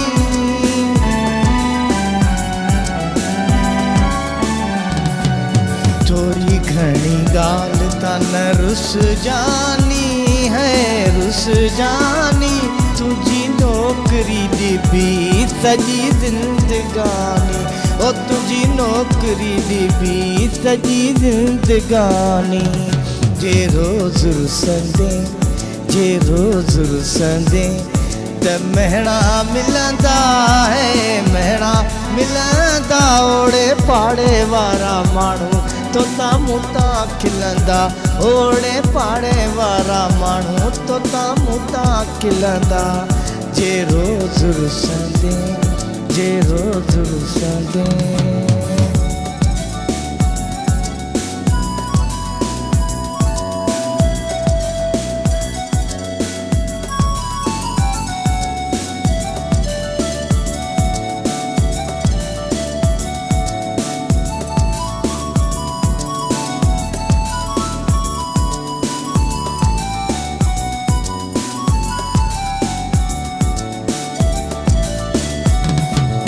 वास्ते खुदा जी मुखे माफ़ करे तू है माफ़ करे तू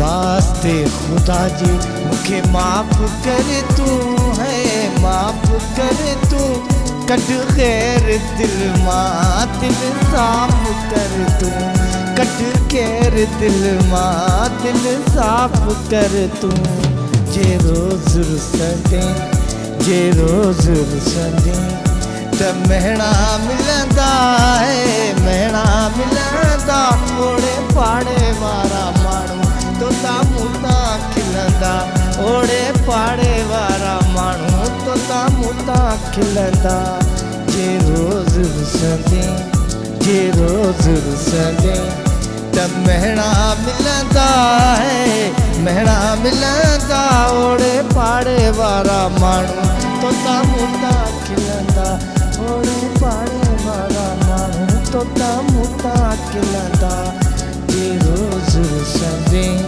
जे रोज़ रुसंदे जे रोज़ रुसंदे